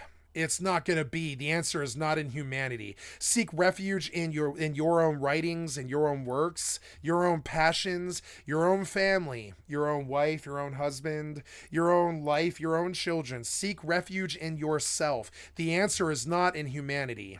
It is not in politics. It is not in software. It's not in space flight. It's literally sooner or later we have to realize that if we don't start acting like bees and ants and running the hive well, where there's no pollution, no garbage in our nest. There's no, like how ants run their nest, how bees run their nest, right? There's no garbage, there's no pollution. All of the food all the broad get to eat. None of them are neglected. The nursery workers take care of the kids. The nursery workers are fed and taken care of. The breeders are fed and taken care of. The entertainers are fed and taken care of. The soldier ants are taken care of. That is who we actually are. That is who we actually need to be. Not this weird fucked up system of war of half-assed men running around and tittering like little festive little men and scared of the woolly mammoth that they can't seem to kill. You know what I'm saying? And I'm sorry, it's just that manually persists to the point where when you understand that if humans are involved, you have lost. If humans are involved in your business, you don't have a business. If humans if they're buying from you, yes. If they are running your business, no. And I watched this. My mother lost her business like that. Everybody loses their business sooner or later because if you involve humans, they'll rob you. They'll half-ass rob you. They'll lie around. They'll steal the petty.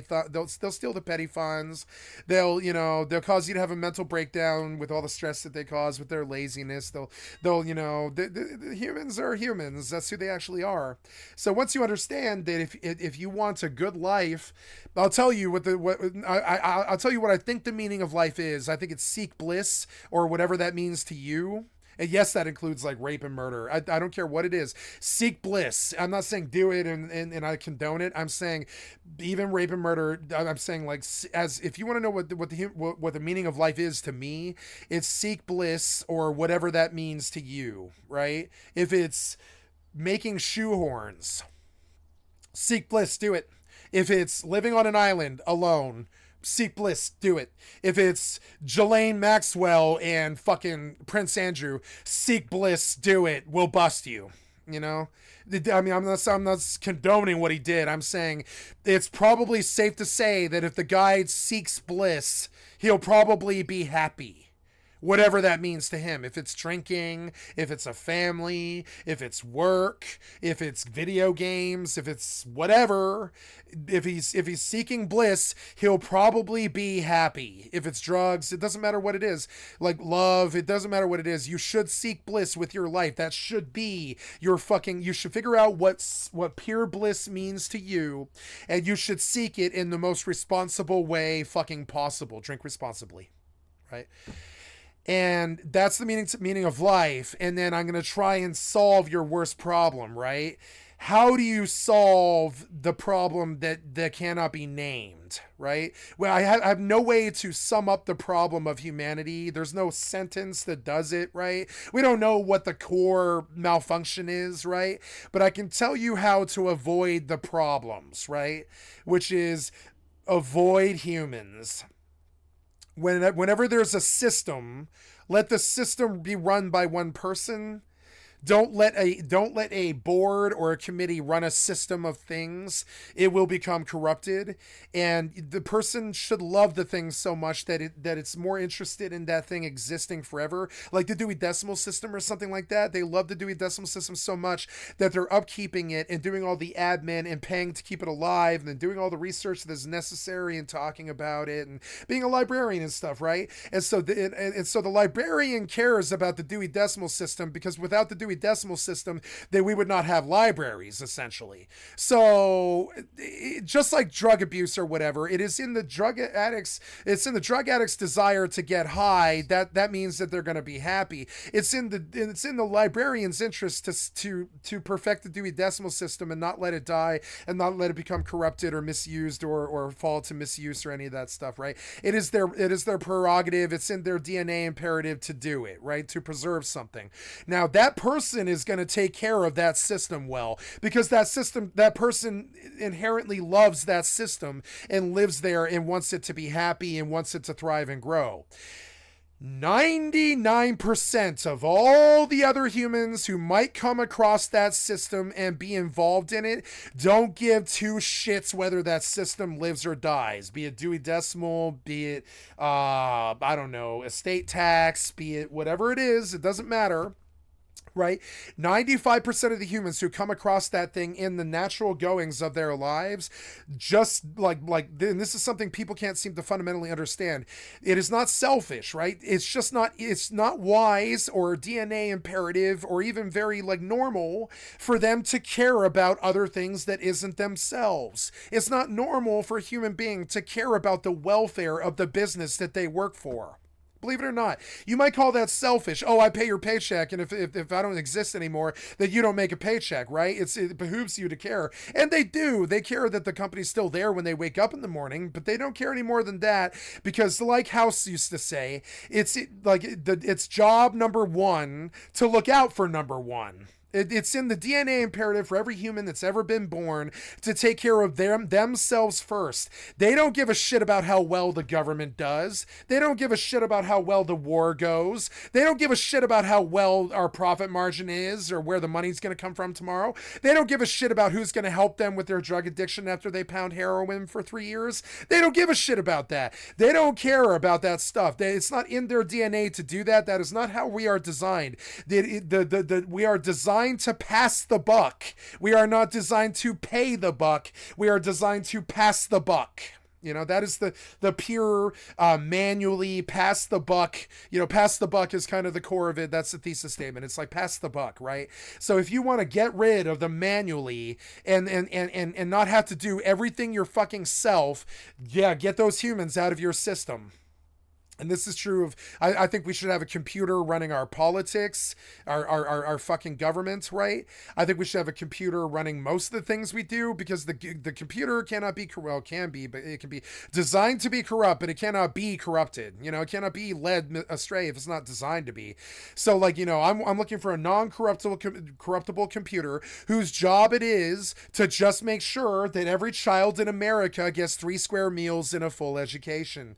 I don't give a two shits about what you think about Israel, Palestine, or and it sucks that I'm this much of an isolationist, but until every child in this fucking country has 3 square meals and a good solid gold education, I could give 2 living shits about any other country in the fucking world. And that is the human state of affairs. That is the normal state of things. Humans look out for number one. They don't give 2 shits about their neighbors. The Bible and the 10 Commandments are all well and good, but nobody follows them. Nobody cares about them. Nobody observes them. Nobody. So understand, thou shalt not kill. Maybe a lot of humans get through life without killing people. I think they do. I think they're pretty good about observing the thou shalt not kill thing. The rest of it, they don't. Right? So, so understand, we know that we can't just freely kill each other. That'll lead to a world war. So that's a fairly simple thing, the thou shalt not kill thing. That's an easy one to observe. We can't just kill the guy that we're walking past every time we see somebody. That would make us all serial killers, and then we'd have fucking serial killer, collapse of society, and we can't have that. That's World War. That's what World War is. It's a bunch of serial killers going ape shit. What did you think war was? Is it this hollowed thing to protect your white palace from the Black Knight? No, it's actually a bunch of fucking sociopathic fucking like serial killers going ape shit, going crazy. That's what war actually is. It's not this like noble pursuit. Oh, I'm gonna defend my home or any of this shit. Nah. War is when a bunch of serial killers go crazy. And so the pro-war bullshit, the pro-government bullshit, the pro-fascist bullshit, the anti-gender spectrum shit, the weird bullshit with the wars overseas, all this other shit, right? It's because all of humanity is operating half-assed. Our software doesn't work.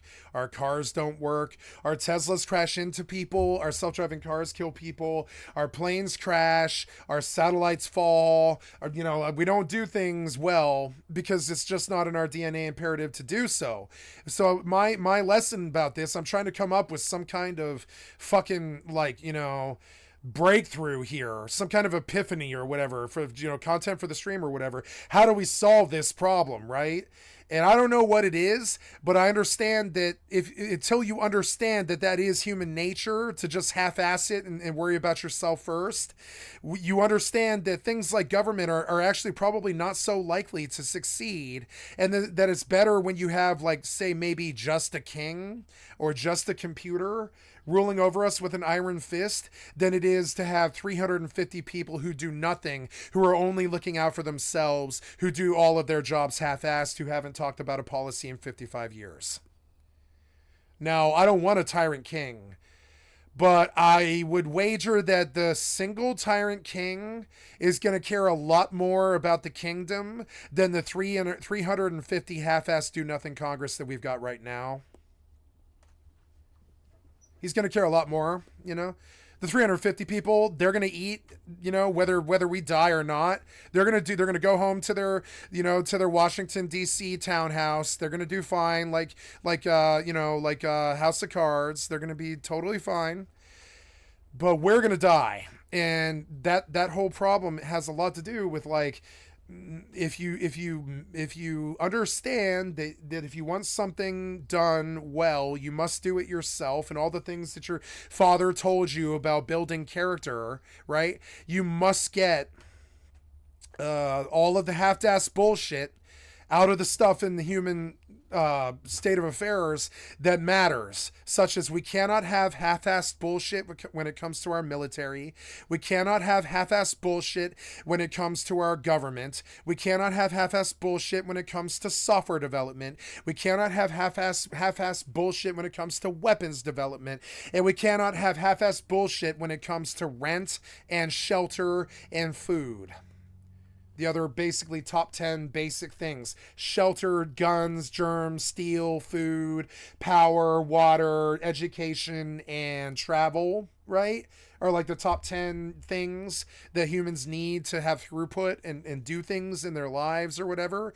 And yeah, we do all 10 of those things half-assed. Our education died and our kids are stupid. Our kids are starving.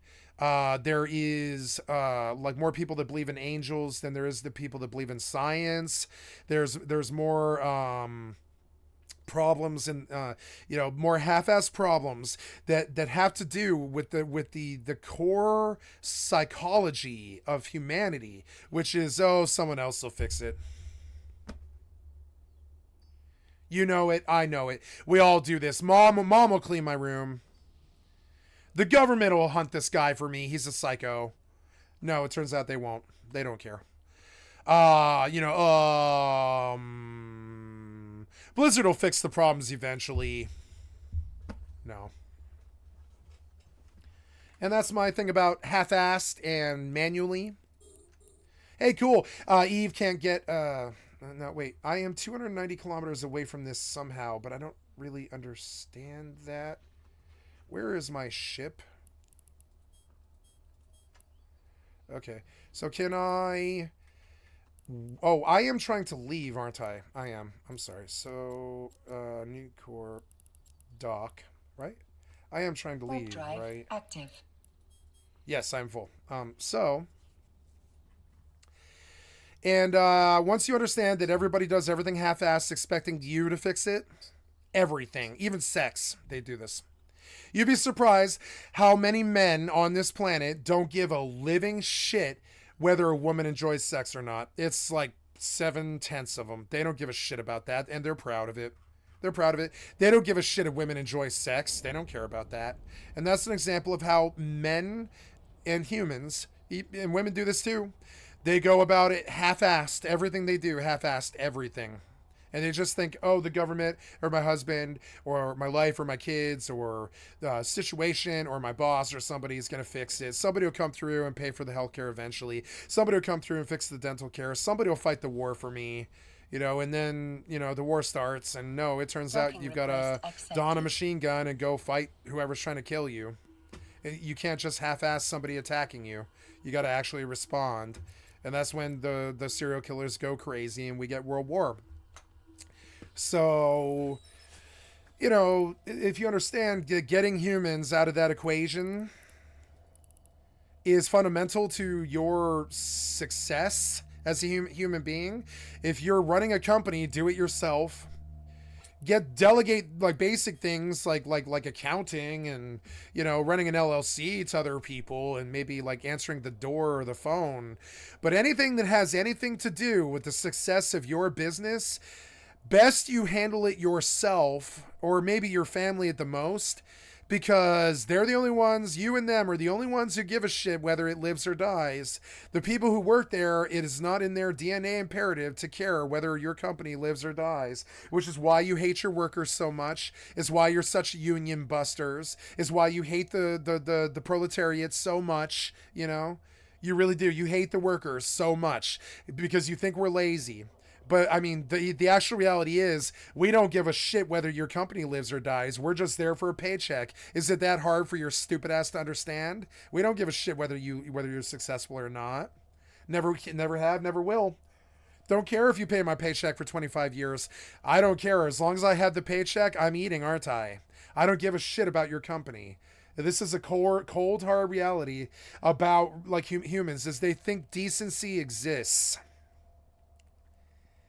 Decency exists when you have so much money that you have zero problems. I'm talking zero. At that point, you do have some decency existing.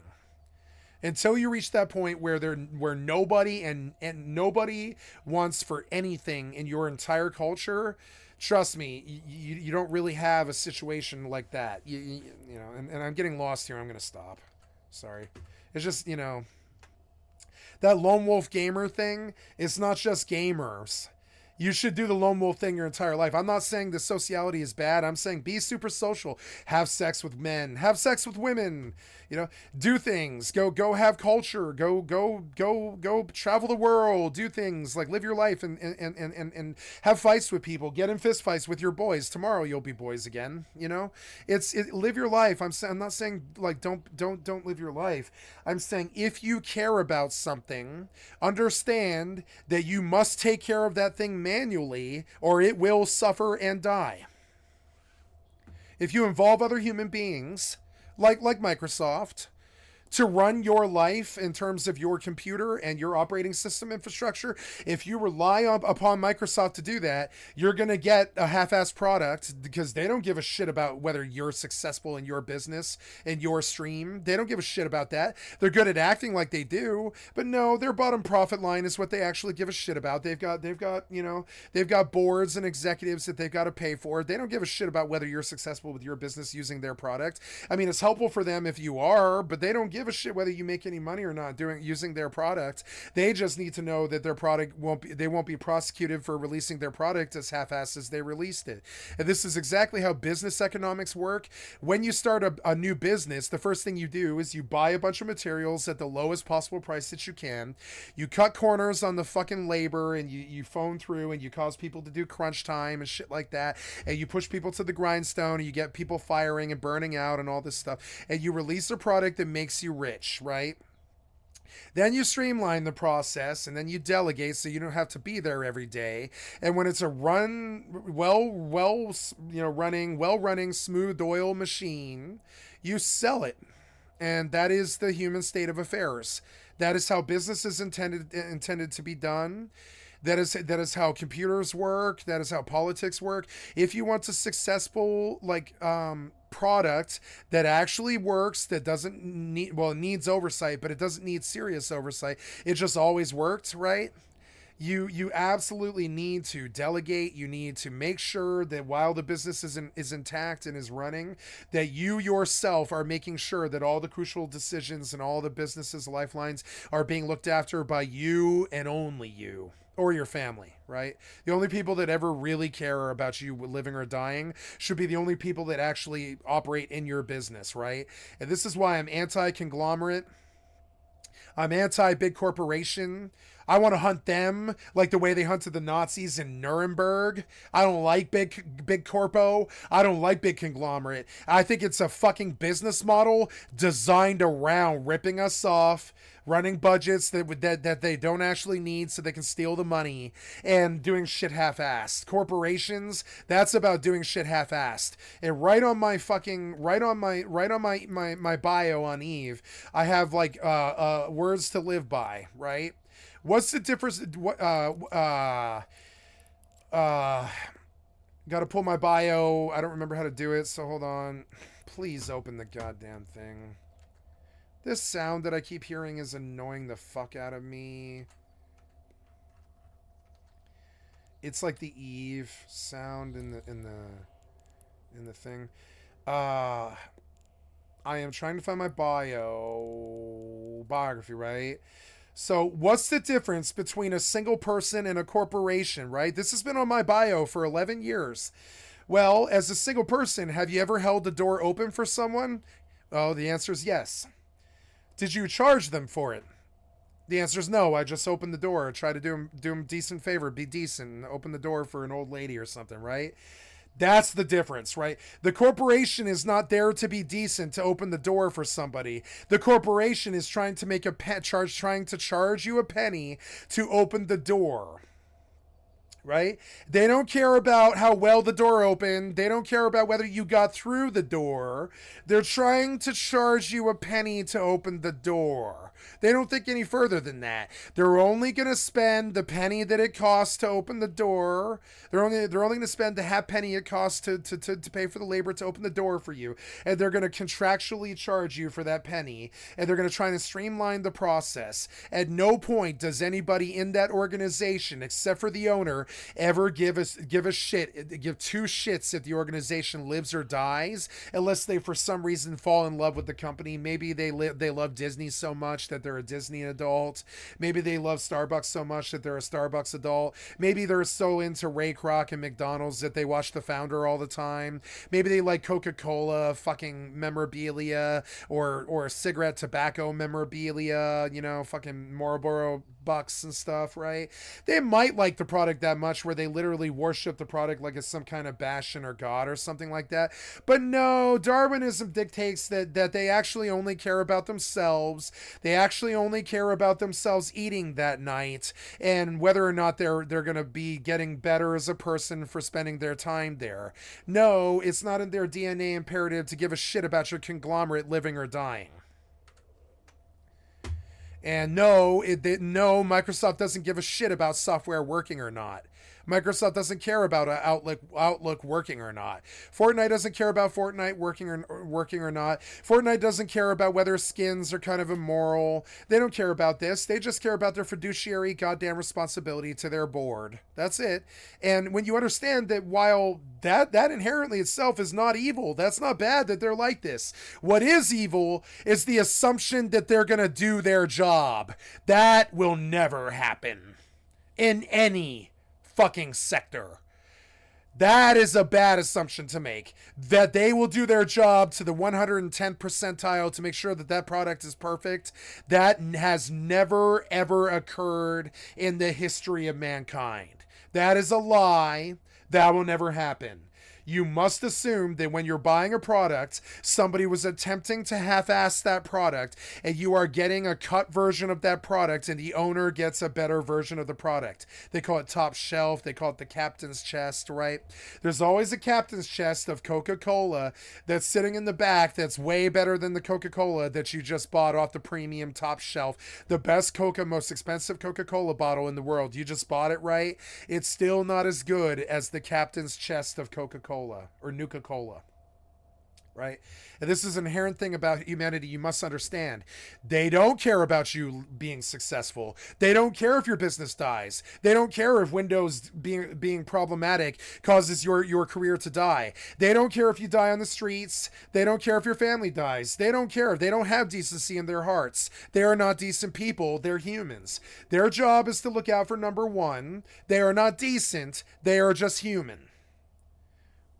Humans are flawed. We're good and we're bad. We're not inherently evil and we're not inherently good. You know, we're just flawed. We're just trying to get through this journey of life, right? And this assumption that Microsoft is going to release a product that works, or Blizzard's going to release a product that works, or Bethesda's going to release a product that works is a bad one. The only way you can ever possibly get a working client in this fucking climate with this kind of corpo logic and greed running this world into the ground while they savagely rape children into the demon banker fucking rabbit hole, right? The bottom line reality is that's not a good or bad thing that they're like that. Just understand that they're like that. Decency doesn't come into humanity.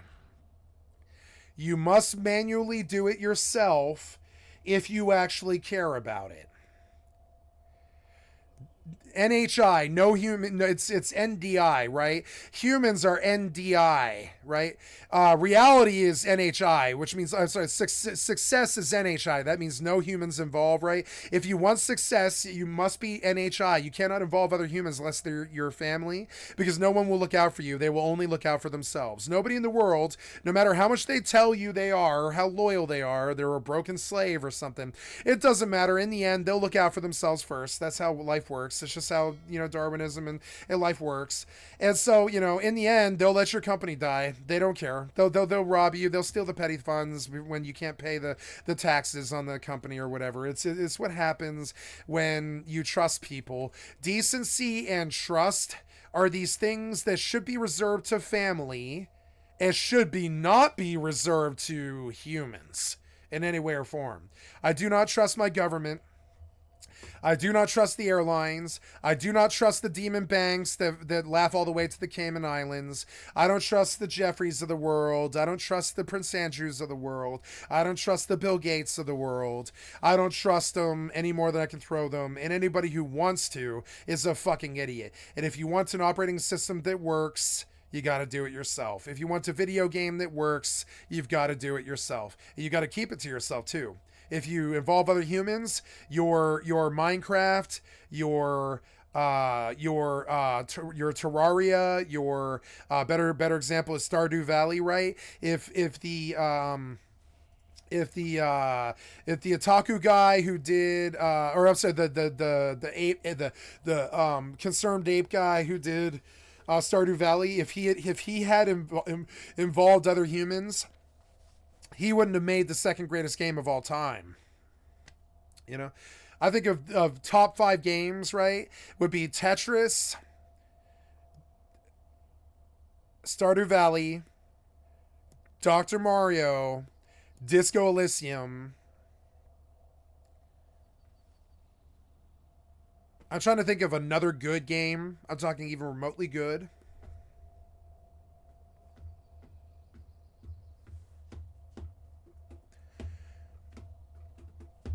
Minecraft.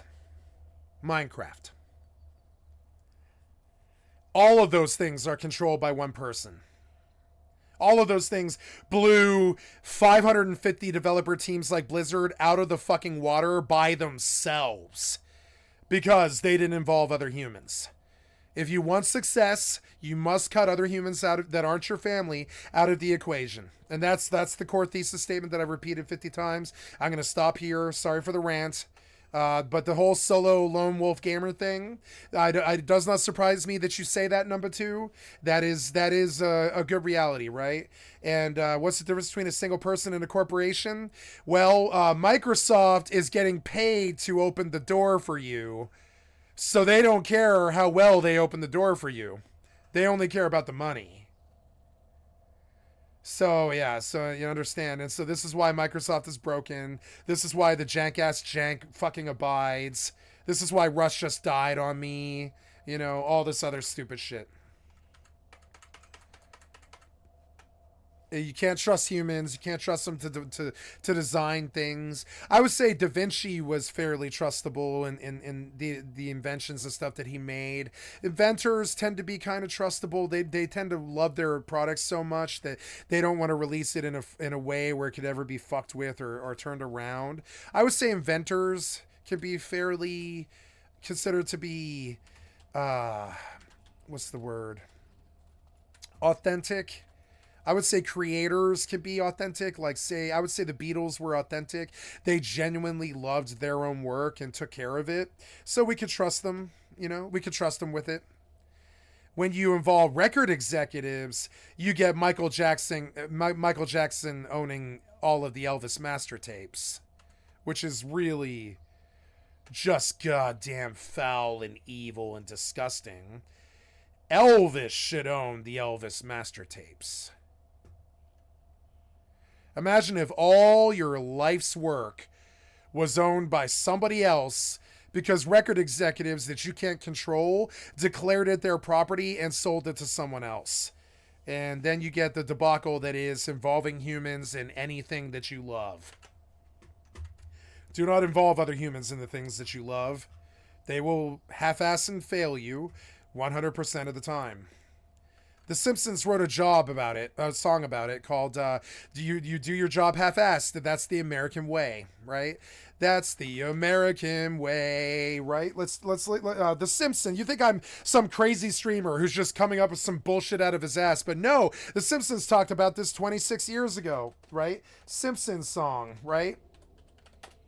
It was literally called Half-Assed, right? Where do you think I got this fucking bit from? It's The Simpsons.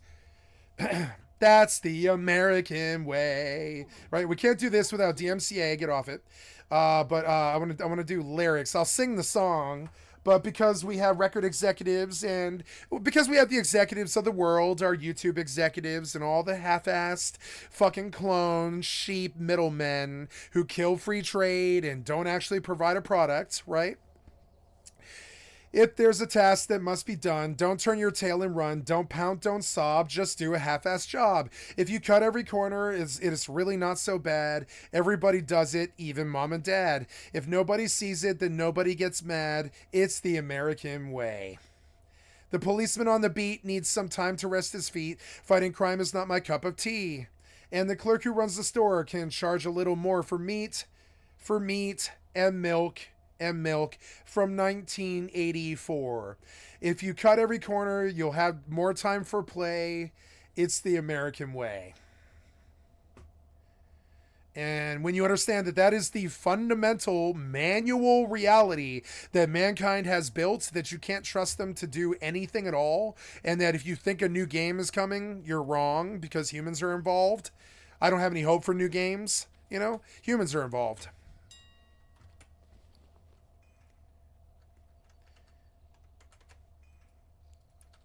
And that's all I have to say about this. Now let's go learn about how all our politicians are child rapists now. Deposition. because apparently they did a half-ass job about their sexuality, and they have to have sex with children, I guess.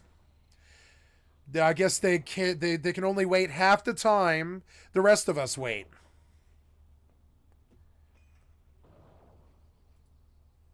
A girl named Joanna.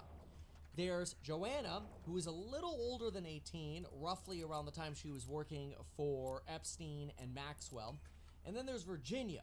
Virginia is one of the girls who is believed to be younger. And she tells us a lot of stories about how it's very common for girls anywhere between 15 to 21 to have to commit sexual acts, go down on Maxwell and Epstein and other famous people, whether they were Prince Andrew, lawyers, hedge fund folks, politicians like senators. Virginia and Joanna make these allegations in lawsuits against Maxwell. Jeffrey's dead because he, quote unquote, killed himself, so therefore the lawsuits are against Maxwell, who's presently in jail. So let's start going through some of the annotated documents, and we're just going to look for the juicy parts here. So the first time Joanna met Jeffrey, he showed up in a bathrobe. And this ends up becoming pretty common in terms of the MMO. She took the job because she was supposed to just answer phone calls and take messages. Then she met this girl, Emmy Taylor, in the bathroom with Jeffrey, and that's basically where she learned how to give massages. Massages is basically how you started a euphemism for sex into providing sexual acts for Jeffrey Epstein and other folks. In fact, just to jump a little bit out of order, we can go to police reports where we get a lot of color, and it gets a little redundant, but I'll give you some of the color right away. So there are search warrants here, there are police reports here, and there in the search warrants there are nude photos that are discovered, there are adult sex toys that are discovered, including some sex toys that are called... What are these poor children having to do with sex toys? Of a male part and disgusting. Female part. Also found in the upstairs bedroom. These items go into multiple descriptions of basically at the Palm Beach residence of Jeffrey Epstein.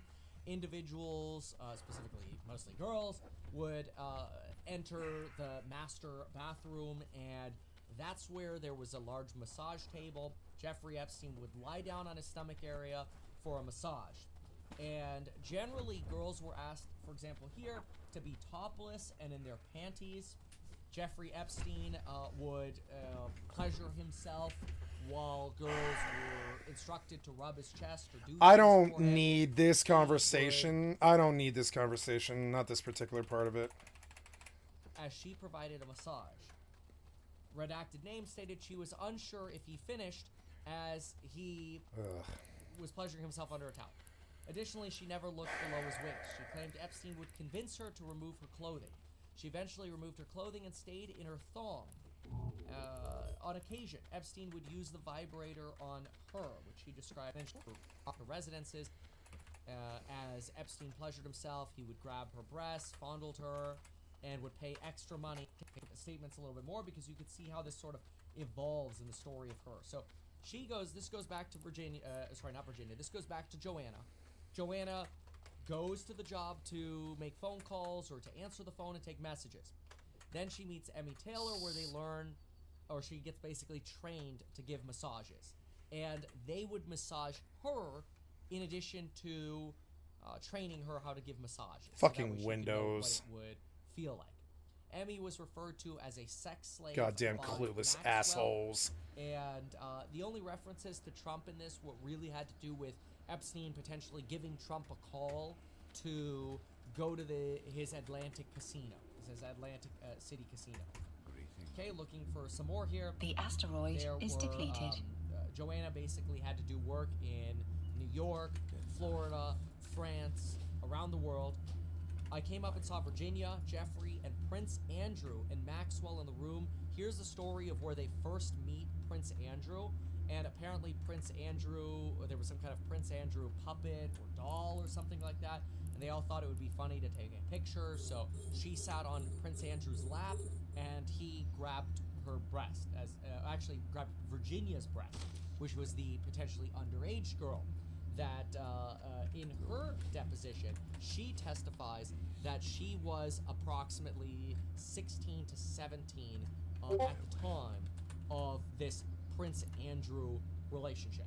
So we'll see more about this, but we do have a picture of Virginia as well here. Here you can see Virginia Roberts, which is whom Joanna's talking about, with Prince Andrew and Maxwell. Oh, damn Windows. In the background. Going on with... Oh, damn Windows. Testimony here. There was another girl... Couldn't you get Windows right, Windows? Piece of shit. Fucking existential crisis. The one thing Windows can't do is Windows. You can't make this shit up. Windows can't do Windows, guys. Don't know. Don't know why. Windows can't do Windows. It's a sick, sad state of affairs. Don't know why Windows can't do Windows, but Windows can't do Windows. Makes me sick just saying it. Please stop doing that. Just restart the program, try again. Fucking Windows. Quit the Discord and fire it again. Try again.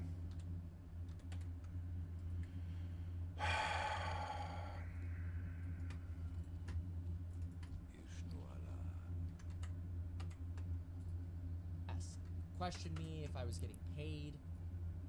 I heard him call for someone. Can we find girls for someone in Hawaii? Jeffrey Epstein would take me to Victoria's Secret. He would come in the fitting room with me. He joked that at one point another girl called Jeffrey Epstein dad. It's pretty weird. Who prepositioned you to have babies? Jeffrey Epstein wanted Joanna to have babies with him. She felt that she was living in secret and that Bill Clinton was a friend of Epstein. That he knew that she knew there were dealings with Bill Clinton and Jeffrey Epstein. There was also reference here to he said one time that Clinton likes them young, referring to girls. This is from Joanna's deposition. How would you provide the massages? Naked 25 to 50% of the time. Would Epstein have you rub The his nipples? asteroid Yes. is depleted. Would he pleasure himself during the massages? Yes. Did he use sex toys or vibrators on you? Yes. Would he leave the sex toys or clean them up after? He never cleaned up. The actual quote is, he did not ever clean up. One of the girls, Nadia, was nicknamed Gulfstream Girl on social media. She was a pilot and co-conspirator. I think she was actually born in 86, not 96. Let's say 86. Correct that. I'm going to have this actual document with all the annotations, by the way, on ehack.com. You're welcome to get them there. That's where I post all my research. Do you know the individual by name? Now, some of the names are still redacted from the drop here, so we fill in with Jane 1. I can see the progression of this unnamed girl, because she's probably a minor, being groomed a little bit, or being groomed a little. They got her braces, she had terrible posture, and with a lot of massages, she learned how to stand up straight. So I just saw her become a more confident person. I assumed she was 18, but I did not know her age. Did you ever observe any females topless or naked by the pool? Yes, mostly skinny dipping, including Sarah Kellen and Maxwell. How often? 3 times. This is Joanna. Let's get some more annotations here. Jeffrey said, we'll call up Trump and we'll go to that casino. That was that reference. That's where the Trump quote was. So you met with Virginia and an investigator at the same time, basically trying to help get Virginia's story out, because Virginia's the younger girl. Dershowitz called her a liar. She had to give massages, sexual massages, and have sex with people like Dershowitz, the political, he's an attorney, criminal attorney, and involved in politics as well as Prince Andrew. But I knew none of that at the time, says Joanna. I knew she wasn't a liar. Jeffrey wanted to sleep with her. She was there to have sex with men that Jeffrey wanted her to sleep with. There we go. Let's get that phrasing right. I formed my opinion based on my experience in the house. Jeffrey was very open with me about what the other girls did for him, and I was not one of those girls. He was always trying to recruit me in a way that I could live and travel with them and live a life of luxury if only I did this. XYZ, which we'll see from Virginia what some of those thises were like. We get a little bit of complaining about journalists here. She says she met Michael Jackson at the Palm Beach at Jeffrey's house. That's where we were reading about the police reports, was that Palm Beach house. So Michael Jackson apparently was there. We talk a little bit about media reports here, police reports. Okay, let's get into Virginia's testimony now. Maxwell told you to give a massage to Glenn Dubin, correct? Told you to give a massage to Prince Andrew, correct? Bill Richardson, the former governor of New Mexico, correct? He was 51 there, but he's dead. Getting shipped to New Mexico to give a massage. I was flying everywhere with these people, including Jean-Luc Brunel. Brunel was found dead later in his The jail asteroid cell in is depleted. a La Santa prison after allegedly hanging himself. He had attempted suicide several times before his death. That's just from Google. This person led a modeling agency called Kareen Models with financing from Jeffrey Epstein, allegedly. I was sent to Jean-Luc many places to have sex with him. This deposition is put together in 2 different transcripts. The second transcript is a little bit more, well, let's just put it this way. Let me go to it. This is right here. This one gets interesting. So this asks a little bit about her background. This is Virginia. She talks about how she was 15 years old in 1999 when she met Maxwell. She met Maxwell while working at Mar-a-Lago for Donald Trump. Her father was a maintenance person working on air conditioners and tennis courts at Mar-a-Lago. And previously she worked at Publix as a bag girl. And she took the summer job at the facility. Here's that comment where her father was the maintenance manager or supervisor at the time. And she describes meeting Maxwell in the just outside the locker room of the Mar-a-Lago facility. She says that Jeffrey Epstein and Maxwell gave her gifts, including makeup and potentially diamonds, diamond earrings, and a bracelet for her 16th birthday. She was 16 at the time, 16 to 17 at the time. And then we start getting into some of the, this is where she was approached, just outside the locker room, sitting where the other girl usually sits. She was away from the desk. I was reading a book on massage therapy. That's when she was approached by Maxwell. And then as we scroll down, we start getting into the sexual relation part, where Virginia describes Maxwell The as having asteroid is very depleted. large natural breasts. I can tell you that her pubic hair was dark brown, nearly black. I don't remember any specific birthmarks or moles that I could point out that would be relevant. She introduced herself as Jenna, met Emmy Taylor, Maxwell's assistant. There were a lot of girls. There were so many girls, Virginia says. Is it your contention that Maxwell had sex with underage girls virtually every day when you were around her? Yes. There were a lot of girls involved. First name basis, a lot of these girls would come and go. We weren't introduced on a first name basis though, that is. Difficult for me to pinpoint exactly. But this is where we get started with some of the allegations around what exactly happened. Be right back while Russ loads, guys. I got a bio. BRB. Doing it out of their own wanting. I believe they were all there for one purpose, and that was to keep Jeffrey and Maxwell happy and to do our job, which was giving them erotic massages and keeping them sexually pleased. Just a reminder, they would constantly get reminders of the prominent people they knew, and that was sort of a way of having leverage over the girls because you didn't want to piss them off, specifically during their training. They were told these things. Many of the girls were under 18. My instruction from them was the younger the better.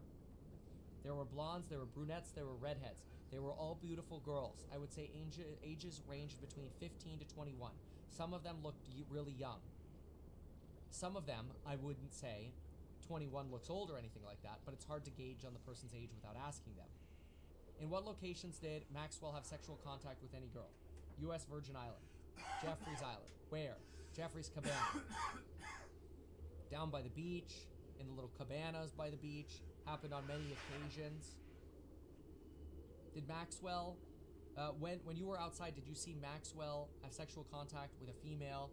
I would say a female, not a woman because of age. In general, in my mind, okay, this is one of the attorneys speaking. Sorry, let's jump over here. So, here we go. Well, there were quite a few girls, and it was, excuse me, if I'm saying this in an inexplicit way, but I don't know what else or how else to say it. So, if you don't understand, please let me know. Girl-on-girl action. What sexual contact did you observe Maxwell have with females by the pool? At an orgy on the U.S. Virgin Islands? Girl-on-girl action. So there was a lot of, what's the word for it? Licking vaginas and breasts. Fingers being used. She was involved with that. I remember specifically I had to go down. Do you know what I mean by go down? I had to go down on Maxwell. Jeffrey was there as well. This is the person who alleges they were under 18 when this all happened. Can you describe the other girls physically? Beautiful, tall, blonde, some were Sadie Brown, some had foreign tongue, Russian, Czechoslovakian, whatever. Traveled to the island between 20 to 50 times. Basically provided services and had sexual contact with Maxwell everywhere. New York, Palm Beach, France, England, lots of times. They talked about how easy it was to pick up girls, like a redhead they picked up in Paris, and how easy it was to walk up to these French girls to pick them up. Worked at Jeffrey's office. Can you tell us about the politically connected people that you had sexual contact with? It was a blur, but can you name one person? Yes, Prince Andrew. Anyone else? Glenn Dubin, who is a hedge fund manager. They both directed me to do it. It was part of my training. They both told me, you've got tickets to go here. This is who you're meeting, and this is what you're doing. We're sending you to a gentleman. We want you to show them a good time. We want you to do exactly what you would do for Jeffrey for him. Keep him happy. I think I was 17. After my training, Glenn Dubin and a redacted were the first two people I was sent out to. I think I was 17. 6 months before what? Before Prince Andrew. I don't know. I think I met Prince Andrew at 21. Virginia was born in 83, so she could have been 18, but she was born in August of 1983. Like I said, the first people I was sent out to after my training, so I don't know. Here's some other names. Stephen Kaufman, Alan Dershowitz was another. Glenn and Steven. First time I was with Alan Dershowitz was in New York, so I wasn't actually sent to him. It happened at one of Jeffrey's residences. They instructed me to go to George asteroid Mitchell. George is Mitchell was the depleted. Senate Majority Leader from 89 to 95. Later worked for Obama. Jean-Luc Brunel, he was that modeling agency guy. Bill Richardson, former governor of New Mexico. Their entire lives revolved around sex. They called massages sex. They call modeling sex. Are you saying Maxwell directed you to have sex with Epstein? Yes. Dublin or Dubin? Yes. Prince Andrew? Yes. Richardson? Yes. Where did you have sex with them? In cabanas. Many places. Virgin Islands. Okay. Then we have The asteroid is the depleted. Hawking comment, which was very interesting. That Stephen Hawking was mentioned in here. Wow. Stephen Hawking was mentioned right here. You can issue any reward. This is from an email from Jeffrey Epstein to Maxwell. You can issue a reward to any of Virginia's friends, acquaintances, family that come forward and prove her allegations are false. The strongest is the Clinton dinner and the new version in the Virgin Islands that Stephen Hawking participated in an underage orgy. Those are the allegations, right? So they're trying to... Jeffrey Epstein is basically sending an email to Maxwell going, hey, like, can you basically... Some of this is just demented. Virginia, alleging that there was a Clinton dinner and a Stephen Hawking's underage orgy. That was one. Then we have the Clinton mention about young girls, which was... The asteroid Clinton is likes them depleted. young, referring to girls. That was in the actual testimony right here. We saw that. He said one time that Clinton likes them young, referring to the girls. So we've jumped around a little bit in some of these annotated, but then we also have a little bit of annotations from Maxwell's deposition, but I don't remember that we got much on Maxwell's depo. I personally had massages from Joanna. So remember, Joanna was the first girl we talked about, where she was trained, she was hired as a phone operator, and then she was trained, and now Maxwell is admitting that she's had, that she came for telephone calls. I believe at some point she became a masseuse, and then she had massages from Joanna, which, remember, massages mean sex in this world. And her attorney really limits what she says. So there was a lot of deflecting in Maxwell's testimony, or deposition, so not too much useful here. But definitely some of the big names that we saw were Richardson, Senator Mitchell, Prince Andrew, Dershowitz, Dubin, Michael Jackson being involved out here, Clinton liking them young, Stephen Hawking, Brunel, the model agency guy who committed suicide in jail. David Copperfield was in here. He's the magician. And have you ever met David Copperfield? Yes. And that's on this section right here. Someone called me from the house and said I would be there if I wanted to have dinner. I arrived, I could meet him. So when I arrived, he wasn't there yet, and I waited. There was another girl which I had never met, never seen before. The asteroid She is seemed young depleted. to me. Asked her what school she went to. Basically, it sounded like it was a high school. Did you observe David Copperfield to be a friend of Jeffrey Epstein? Yes. Questioned me if I was aware the girls were getting paid. No specifics beyond that. There was also, let me see if, there was one mention of the Pope. Right here on page 270. Oh, good. Good. I remember there being photos everywhere, and one that sticks out in my memory is a photo of Maxwell with a Pope. Oh, God. There were naked photos around, and this thing came into my memory. So, regarding the Pope, it was really just, to be clear, not a topless photo of the Pope. No. That Maxwell had taken a photo of the Pope. That was a little bit in social media. There's a bit of godless crossover. There are some rumors circulating on social media that there are potentially some princes or individuals from Saudi Arabia involved, that there are more names that are going to be coming out, like prime minister names from some potentially countries that could be associated with a camel emoji. And there was also talk about a former prime minister from Israel. And that's it. That's basically what we have in the documents. So this is the whole process of putting all this together here has been about almost 3 hours here. But we've got, I think, a good summary here. And I will have all of these documents so you could see the short annotated version and then the full set up on ehack.com. So go to ehack.com if you want to get that. That is a website that I put all my research on. Well, a lot of my research. I've got to get a little bit better about updating more of it on there. But it's just an archive of all of our research that we put up there. ehack.com, it's free. It's going to be free forever, so feel free to use it. Politics, finance, whatever. We try to put it up there, the stuff that we think is interesting and relevant. So thank you so much for hanging out and watching. It's been good. We'll see you tomorrow for the Stock Market Open live stream if you want to join that.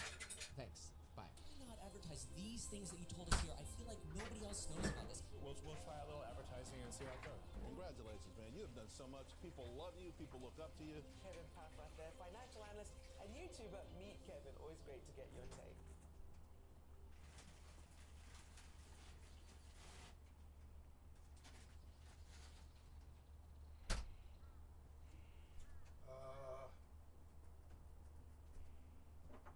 The asteroid is depleted.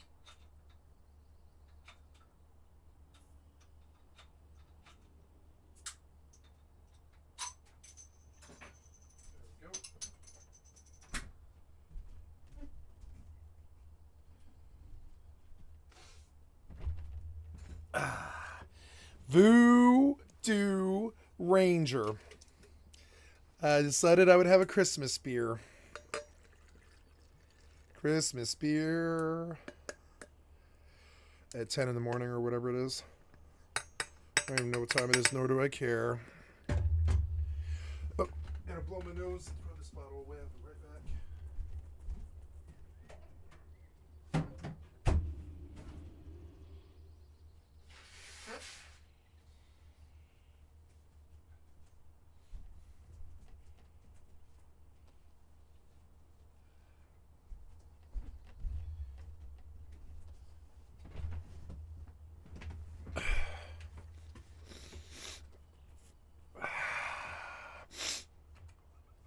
Now, okay, almost full. Gotta go to Curse Forge and update all. I guess they already did. So I want to go to browse, sort.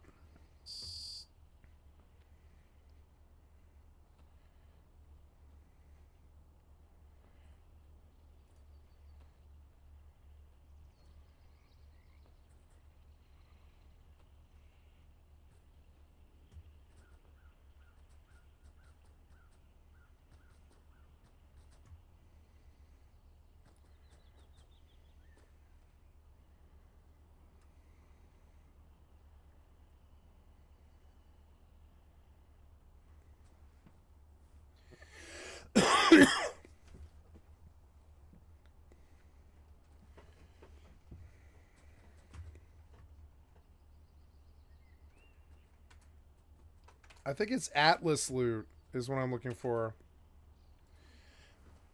Let's see what Atlas says. Atlas loot classic. I'm fairly sure this is the one I used to use. We'll do Atlas as well. Atlas classic. Wow. Atlas loot classic. Atlas classic. Wow. I mean, which one's which? The Yeah, but asteroid I'm fairly is sure that's it. depleted. Yep. And so now we go reload UI.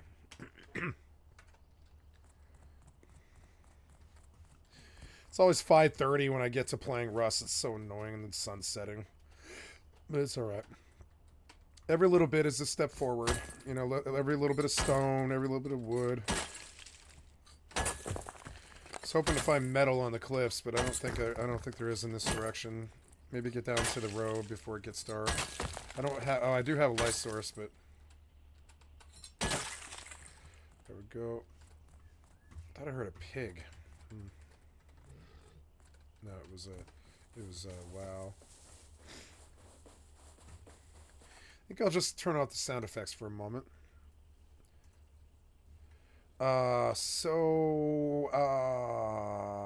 Yeah. Now we want to go to the add-on list, turn on Atlas, extended handy notes, dungeon locations, extended character stats. This is skycat.live, and then I'm looking for, I don't know. Tell me when used to work, but it doesn't anymore. Whatever. I don't like Threat Classic. I'm not going to use it anymore. And then we're Atlas Loot Classic, Atlas, and Atlas Loot Classic. Reload UI.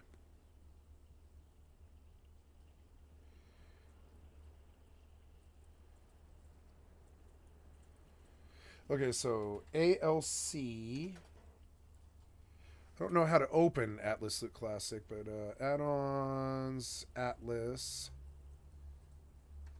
I think I hear a car. I do. I hear a car coming into Outpost.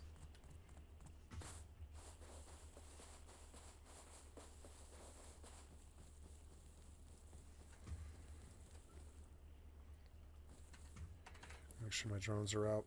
Yep.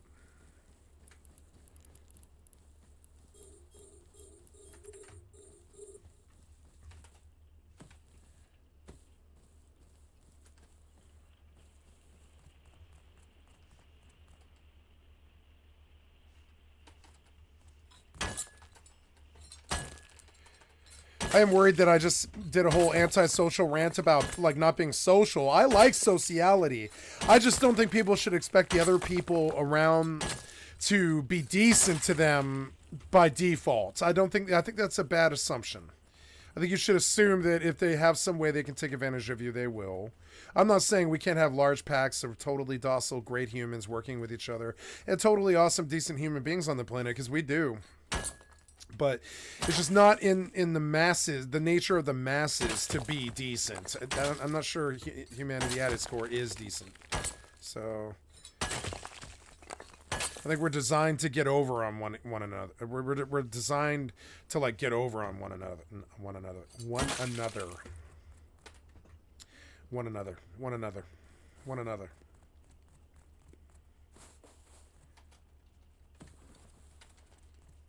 See if I can peg him.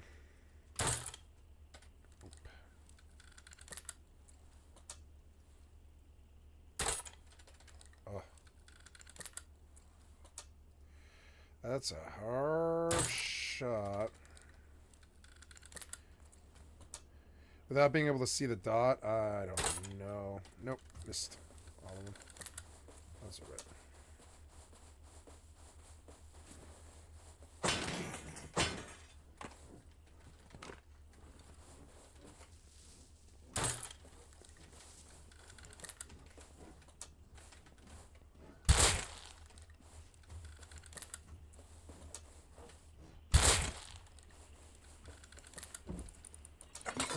Nice, that's good scrap.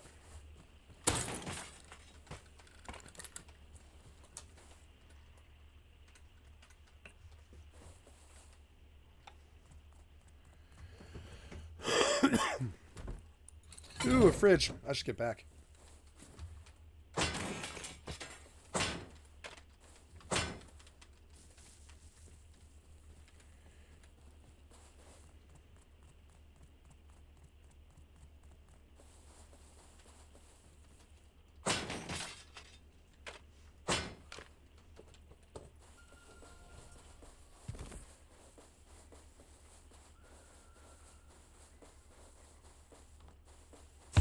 Ouch.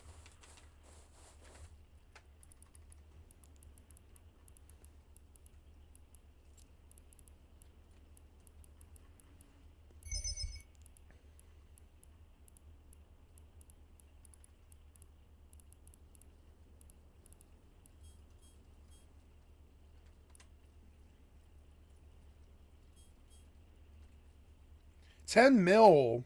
Another blood bronze. This is worth it out here. It's worth it out here. 20 mil. That's like a day's haul in just an hour. This is a good place to be. I'm glad I came out here. Wow. I didn't know. I should salvage all this too. I should go get my Noctis right now. I think I will. I'll go spend like the next 3 hours like auto traveling. And I'll bring my Noctis out here. Or I'll bring a Noctis out here. I don't know how much money. Yeah, I got 213. I don't know. I have a Noctis somewhere. Oh no, I want to keep my Noctis where it's at. But Warp drive active.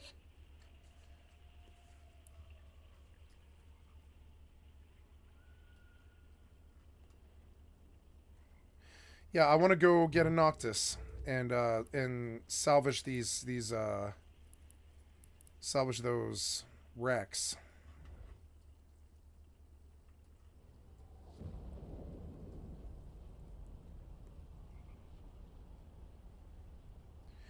$50 jumps is a long way for a Noctis. Maybe we can just get one here.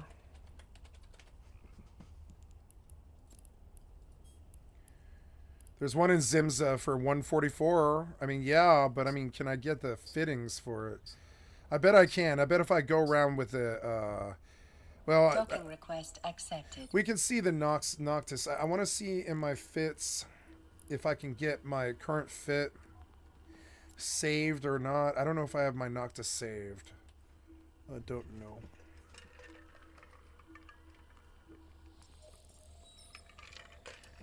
Ah, iced beer. So good. Okay, blood bronze tags. Everything in here. Let's stack everything up. Oh, what's that? Oh, no. I don't like that sound. And it's dark now and there's wolves.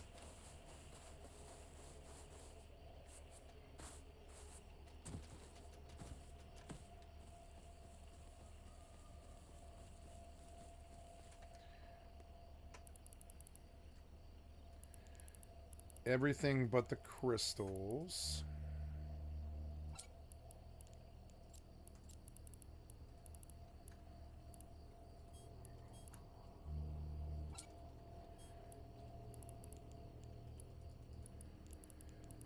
Nice. See what I can get for these right here. Oh no, can't. Okay, okay.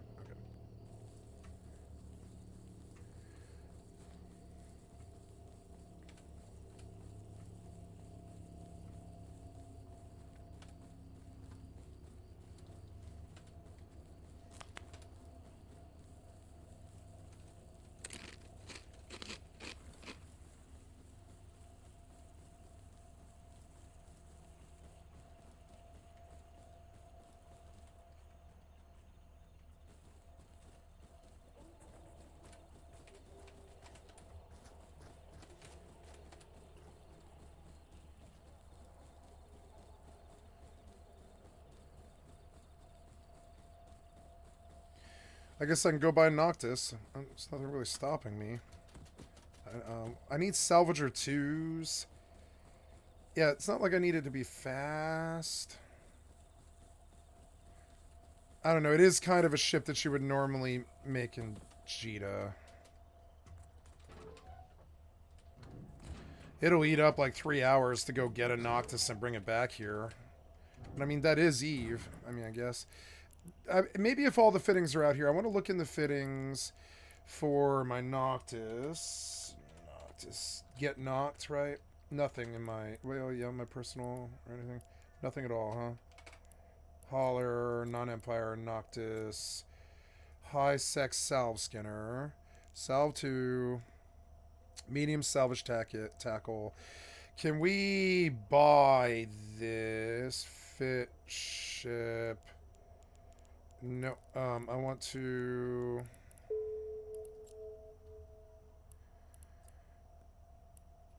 Yeah, view the market. No, not on the... Well, yeah, I want to knock this. That's 144. These are expensive. It'll pay for itself, but... I don't know. Do I really want to add an extra step into, like, this whole mining thing?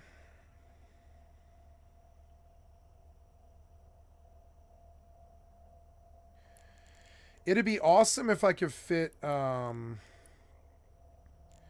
salvager on this, but I can't. I could go cheaper salvager. Yeah, because like it's not like I want to do a lot of stuff. I could do like a catalyst with 8 salvagers. That is something I could just do. Is there like a catalyst out here?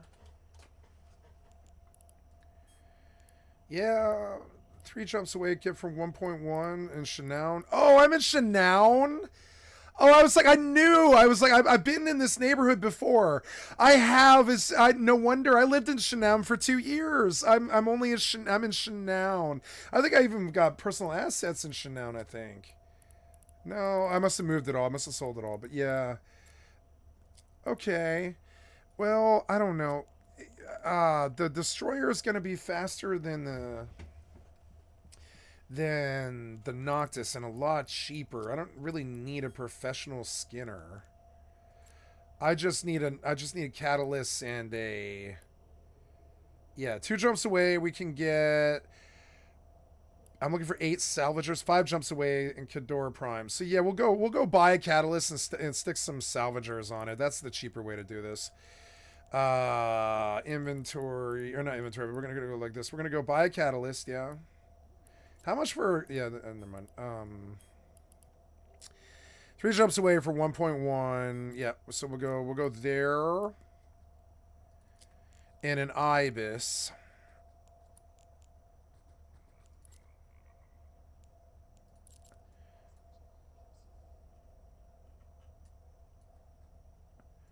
Very good.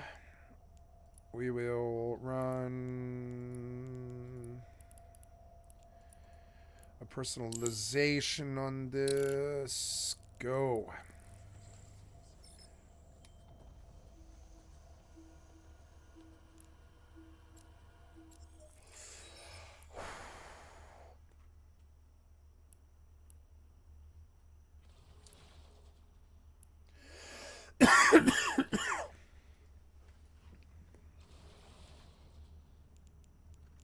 Autopilot engaged.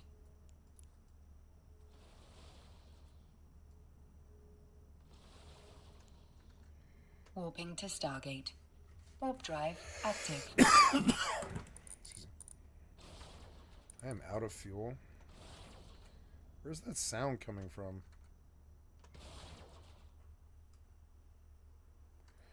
Oh, someone was fighting? Someone was fighting.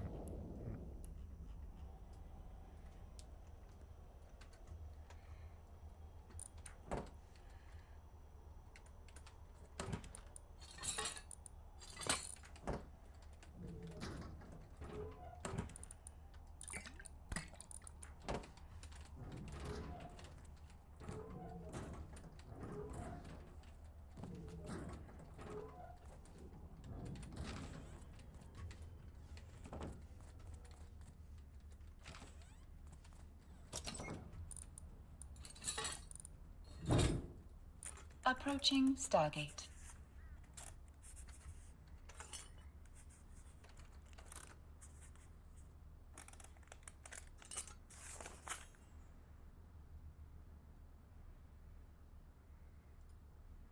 Oh my gosh, we are back again on Jeffrey Epstein. This time we're going through part 2. Who thought? Who would have thought that the very next day after we got over 900... Thank you, me, Kevin, for the excellent content from your stream. I'd like to sub to your channel. 140 pages on Jeffrey Epstein, we would have gotten yet another drop of over 300 pages. This time talking about Bill Clinton Warping to bursting into Stargate. Vanity Fair, threatening Warp them drive not to active. write about his friend Jeffrey Epstein. Yeah, there's a lot to cover in this one. We're going to go through all the details. These details just dropped. We're going to go through all of these details together here. There was a lot. If you have not yet been caught up, you can go to ehack.com. It's my website where we kind of drop our research and our annotations and stuff. Get caught up on everything we talked about on Jeffrey Epstein yesterday. We did a full summary yesterday on the Epstein files. You can see that right here. Again, ehack.com, Epstein files. Not only do we have a summary, but we have all the links to the videos and the documents on there. The documents we're covering now will throw up on there as well shortly. Oh, did I ding? Approaching Let's get Stargate. into this. I didn't. Wow. Okay, so first thing we have here is an email between Virginia. Remember, Virginia is the young girl, or was the young girl. She was born in '83. Who is allegedly one of the first, or one of potentially many, younger age girls to perform sexual acts on behalf of Maxwell and Jeffrey Epstein. Virginia claims that it was very Autopilot common. jumping. In fact, the younger the better for the girls. And part of her job was to recruit other young age girls. But she believed that most girls working for the Epstein and Maxwell cult were between Warping to 15 Stargate. and 21 Warp years drive old. active. And they were sent around the world to live a life of luxury, but also to have sex with prominent people. People like the Democratic Senate Majority Leader. You had Alan Dershowitz. You had modeling agency heads. You had Prince Andrew. A lot of big names. Again, watch the 25-minute video summary from yesterday. A lot of people are watching it. A lot of people are enjoying that. This is going to be a longer video because we got to go through part 2 in detail here. So this is an email from Virginia. She goes by Jenna. That becomes important in just a moment. We discovered that yesterday as well. That's her nickname. But anyway, here, this is an email between her, Virginia, and Sharon Churcher. Sharon Churcher is a journalist. She writes, Virginia writes, good points, all of them. She's debating with Sharon how much of the story she should share because she feels this is a gamble. She's not sure what to do. She thinks she wants to write a book. She thinks she wants to tell the press some of what's going on. Approaching but this is where you'll see Stargate. in here the Bill Clinton reference. Listen to this. Good points, all of them. I'm looking at both sides of the picture. On the upside, it will give exposure to build up publicity for the case and the story. But like you said, it must be carefully written, the journalist article, must be carefully written to not give any notions about the upcoming book. In other words, she's not trying to pitch or advertise the upcoming book yet. She doesn't want to get rid of the potential Autopilot jumping. explosiveness of announcing a book. Now, this does create some monetary incentive to potentially stretch the truth. Let's be, and I want to be very, very exceptionally clear here. I'm not here to side with Warping to anyone station. who's sex trafficking anyone. But let's just put Warp it this way. drive active. Virginia's thinking about writing a book. Obviously, the more juicy the story, the better, okay? And I'll tell you, based on what we read yesterday, there was plenty of juice. Just not the kind you really want. Anyway, talking about the this right here, what do we got? On the upside, it will give exposure to build publicity for the Approaching case, must be carefully station. written to not give away notions about the upcoming book. When I was doing some research into Vanity Fair yesterday, it does concern me what they could want to write about me. So in other words, Virginia, is worried about what potentially Vanity Fair might say about her. And then she says this, quote, considering that Bill Clinton walked into Vanity Fair and threatened them not to write sex trafficking articles about his good friend Jeffrey Epstein. Docking request Wow. accepted. That's a pretty big one right here. That's a big allegation right there. This is now alleged. Autopilot that disabled. Bill Clinton Waypoint reached. walked into a Vanity Fair office demanding, this is a president, demanding they don't write negative articles about a sex trafficker. That doesn't look good. That's definitely a strong allegation. So keep this in mind. Now remember, he was president from 1993 to 2001. Virginia started working with Maxwell and them between 99 and 2001. She basically started working in 99, which is when she was roughly 16, 17 years old. That's when she was picked up essentially at Mars to start working for Maxwell after they met just outside the locker room. Bill Clinton was president from 1993 to 2001. So it's likely that if Bill Clinton stormed into Vanity Fair, it occurred after his presidency. Okay. Should I be asking what this story they're writing is pertaining to? She's asking this other reporter, hey, should I ask Vanity Fair, what are y'all thinking about dropping on me? You gonna say something bad about me? I wouldn't want to give the public a bad image or anything like that. I don't know. It's all such a gamble. I just thank goodness for having a friend like you on the inside who knows how to deal with the viciousness of today's world. I will let Brad know what you have recommended. Thanks again, Jenna. So then we get to Sharon's reply. Sharon's reply is, I would let Vanity Fair buy your picture. So in other words, they caught Brad right here at Path to Justice. And they're saying, hey, look, let us have the exclusive rights to your inside photos. Because the gamble would be the big gamble would be to let him also give them a statement saying your interviews with us were accurately recorded and you have no more to say. In other words, Sharon wants it to seem like Virginia has way more to say for her tell-all book. You want to be able to add details to how you were sexually trafficked, especially since two of the world's most respected politicians were included. Yikes, now those names are blacked out right here. So we still have a mystery. This mystery is going to be going on for a while. But there is more mystery, as well as women. The scenes with Maxwell, because you're reading the book. The reason this is a gamble is Jeffrey knows he's the most powerful people in publishing, and once alerted, will inevitably try to scare off potential buyers. The upside is, it should help you get a good agent. I would have Brad use the phrase sex traffic as the heads up about the book revealing more that we printed, basically. So these are emails circulating between Clinton, between the journalist and Virginia, where Virginia is spilling beans here, or alleged beans, on Bill Clinton's event. Now, in addition to this, there's a phrase that's trending right now, and it has to do with blackmailing.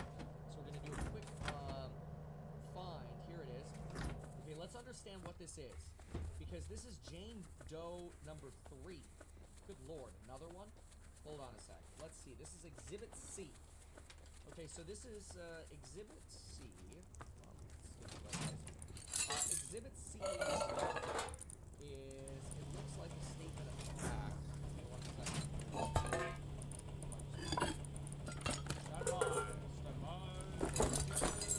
Okay, so this is Jane Doe 1 and Jane Doe 2. In addition to Jane Doe 3 and Jane Doe 4's motion, pursuant to Rule 21 for joinder in action. In other words, two women who are still not identified are suing. Well, actually,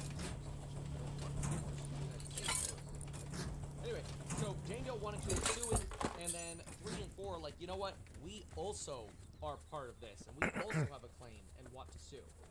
Come Now Jane Doe 3 and 4, also referred to as the new victims, by and through undersigned counsel, file this motion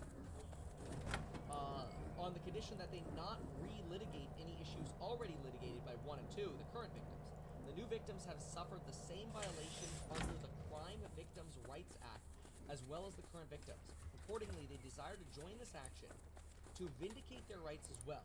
Because these new victims will not relitigate any previously litigated issues by the current victims, and they are represented by the same legal counsel, the government will not prejudice if the court grants the motion.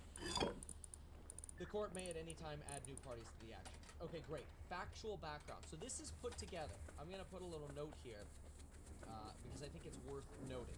So this is put together, written by the attorneys for victims. So even though it says factual background, it's still put together by the attorneys of the defendants, right? So it's like the defendants' facts. Alright. As the court is aware, more than 6 years ago, that's been going on for a while, more than 6 years ago, Jane Doe 1 filed a present action against the government, alleging violation of her rights under, and this was that same act that we had right here, Crime Victims' Rights Act. She alleged that Jeffrey Epstein abused her, and the United States had entered. Oh, now we get into the NPA. Oh, this is where it gets juicy. Okay, so they're arguing, hey, I was abused, and you're protecting the abuser. That's what they're arguing here. So look at this. She alleged that Jeffrey Epstein had sexually abused her, and the United States entered into a secret, non-prosecution agreement, NDA, regarding those crimes in violation of her rights. At the first court hearing on the case, the court allowed Jane Doe 2 to join the action. 1 and 2 specifically argued that the government had failed to protect their rights, to confer to reasonable notice, and to be treated with fairness. In response, the government argued that the CVRA does not apply to 1 and 2 because no federal charges had ever been filed against Jeffrey Epstein. The court firmly rejects the United States' position. In a detailed ruling, the court concluded that the CVRA extended rights to 1 and 2, Jane Doe, even though federal charges were never filed. The court explained that because the non-prosecution agreement barred the prosecution of crimes committed against them by Epstein, they had standing to assert violations in the CVRA. In other words, Jane Doe 1 and 2 have the right to continue going on with their lawsuit against the government for entering into a non-prosecution agreement with Jeffrey Epstein. Which is also weird. Like, that's what should, like, be making you kind of scratch your head, is like, why did Jeffrey Epstein get a non-prosecution agreement? Like, usually agreements are based on some kind of negotiation, right? You get something, we get something. What does the government get from giving Jeffrey Epstein a non-prosecution agreement? Well, maybe the government doesn't get anything, but maybe some of the people who were involved get to put this back in the closet. Ah, interesting. All right. The court explained that because the NPA barred the prosecution... Okay, we read that. So, 2 other victims who were in many respects similarly situated to the current victims now wish to join this action. The new victims joining this stage will not cause any delay, and their joinder will be expeditious. Fine. As with Jane Doe 1 and 2, 3 was repeatedly sexually abused by Epstein. The government then concealed from Jane Doe 3 the existence of the NPA from Jane Doe 3 in violation of her rights. Jane Doe 3 was, in 1999! It's the same time as Virginia. Although we don't know, is Jane Doe 3 Virginia? She's gonna be one of these 4, probably. But anyway, Jane Doe 3 was approached by Maxwell, one of the main women whom Epstein used to procure underage girls for sexual activities, and a primary co-conspirator in his sexual abuse and sex trafficking scheme. I'll tell you, it was a scheme. If you watch this, if you have not yet watched the summary video, the 25 minutes from yesterday, make sure you watch that. It's linked on eHacker. In fact, it's been known to the government that Maxwell herself regularly participated in Epstein's sexual exploitation of minors. including Jane Doe 3. Right. This is an allegation that we heard from Virginia as well, that Maxwell would basically require girls to, quote-unquote, go down on her as well. Maxwell persuaded Jane Doe 3, who was 15. Okay, see, so that can't be Virginia, because Virginia in 1999 would have been, well, 1999, she could have been 15 in the early part of the year. But anyway, from the testimony we saw yesterday, she's 16. But again, she's one of these Jane Doe's. Okay, so what do we have here? Who is 15 years old then? That's just terrible. There we go. Maxwell persuaded Jane Doe 3, who was 15 years old, to come to Epstein's mansion in a fashion very similar to the manner in which Epstein and his other co-conspirators coerced dozens of other children, including Jane Doe 1 and 2. When Jane Doe 3 began giving Epstein a massage, Epstein Maxwell turned it into a sexual encounter, as they had done with other victims. Epstein became enamored with Jane Doe 3, and with the assistance of Maxwell, converted her into what was commonly referred to as a sex slave. It's interesting, yesterday we heard one of the girls referred to as... This guy's gonna steal my fuel. It's so annoying. I'm trying to remember which one that was. It wasn't Sarah the Booker, but one of them was referred to as a slave. Let me see if I can get that. It was in the 943 pages yesterday. Well,